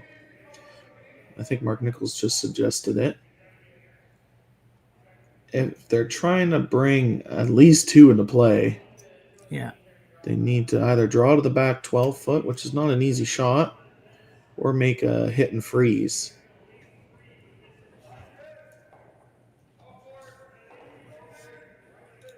Yeah, looking at a little split off his own basically is the other option, or not off his own, sorry, off the yellow at the right there.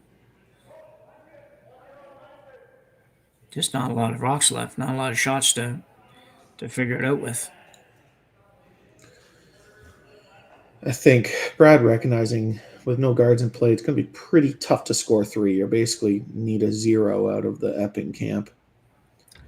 Yeah, yeah. So trying to make it as hard as possible. You wick this yellow to behind the red in the top 8 and roll behind the yellow in the top 12. So you're basically playing a split, but you're playing a split on the opposing team's stone. Yeah.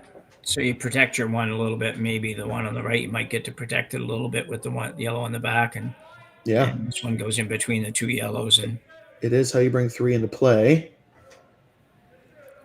Obviously a very difficult shot, but you're down 3. No shot will be easy. No. Uh-oh. Yeah, goes through that hole. Looking like a field goal. Yeah. Holy cow. Wow. Certainly not what was expected. Let's see the replay of that.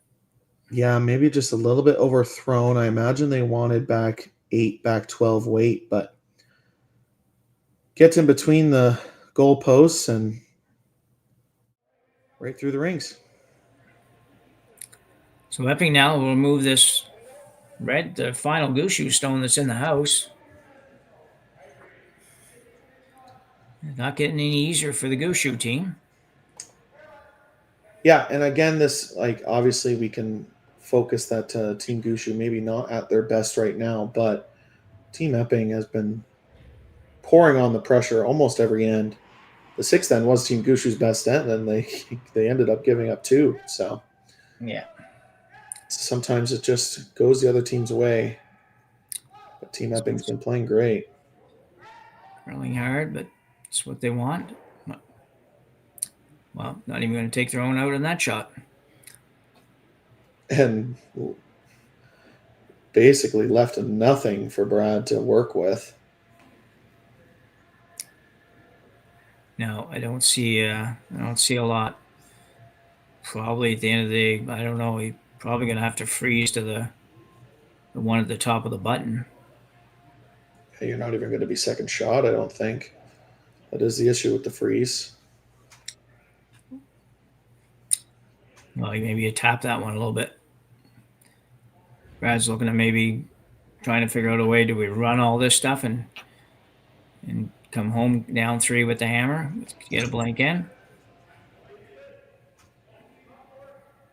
Because if you come right around it, then yeah, I guess you could come right around it, I suppose. And then if you had to, you're going to need a miss out of John for starters. That might be tough to get, but you could run the high yellow into those yellows and make a double and bring it into play, but that's going to be tough. So I think he settled on a freeze here, and no, he's not going to be shot right now, but it is the only shot, though I just don't see how they're going to sit second shot here. No, I don't think they will. I think it'll be a matter if there's some way that on his next shot that he can manage to turn that into... Make a quad, I guess. Something, yeah, exactly, yeah.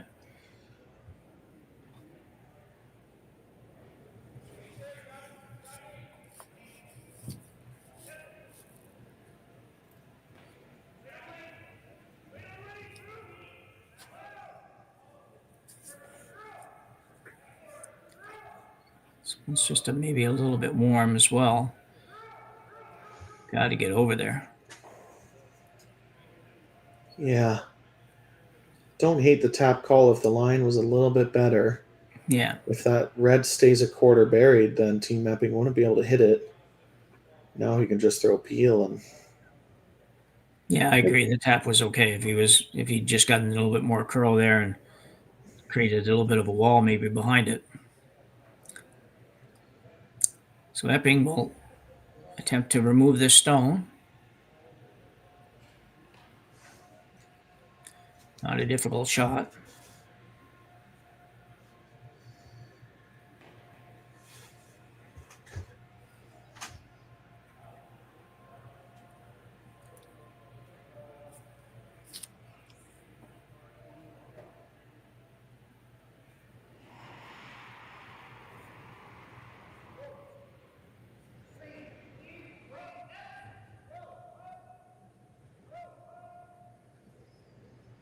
No mistake by John.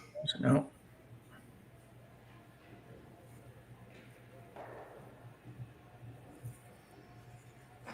So Brad Gushue draw the button for 1 to go to end number 8, down 2 without the hammer.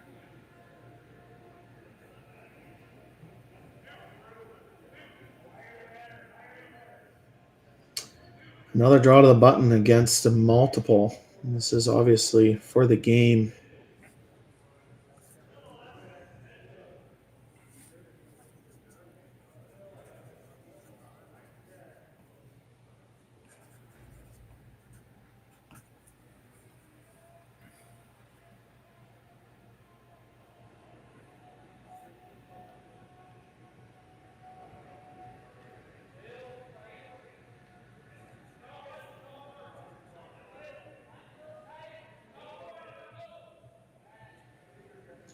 Needs a piece of the button. Last rock here in the 7th.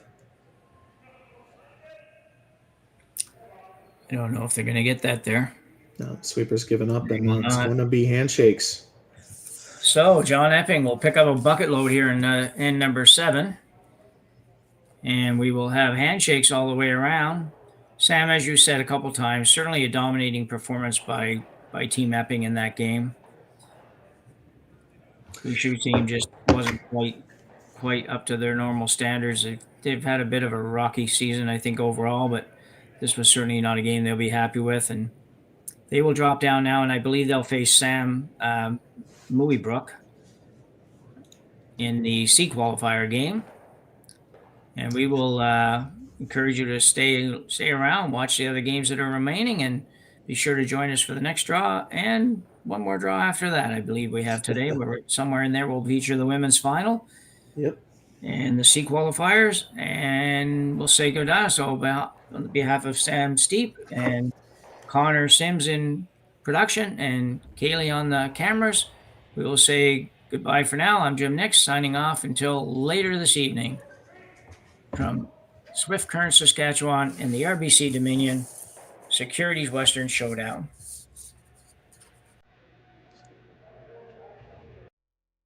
Handcrafted in Canada, Hardline's Ice Pad has revolutionized curling for over a decade. Engineered with top-tier precision and durability, it is backed by an unmatched 10-year warranty. Designed for curlers at all levels to sweep effortlessly with maximum efficiency, it is trusted by the world's best curlers, including Olympic and world champions. It is quite simply the best brew in the game. Hardline. Join the revolution.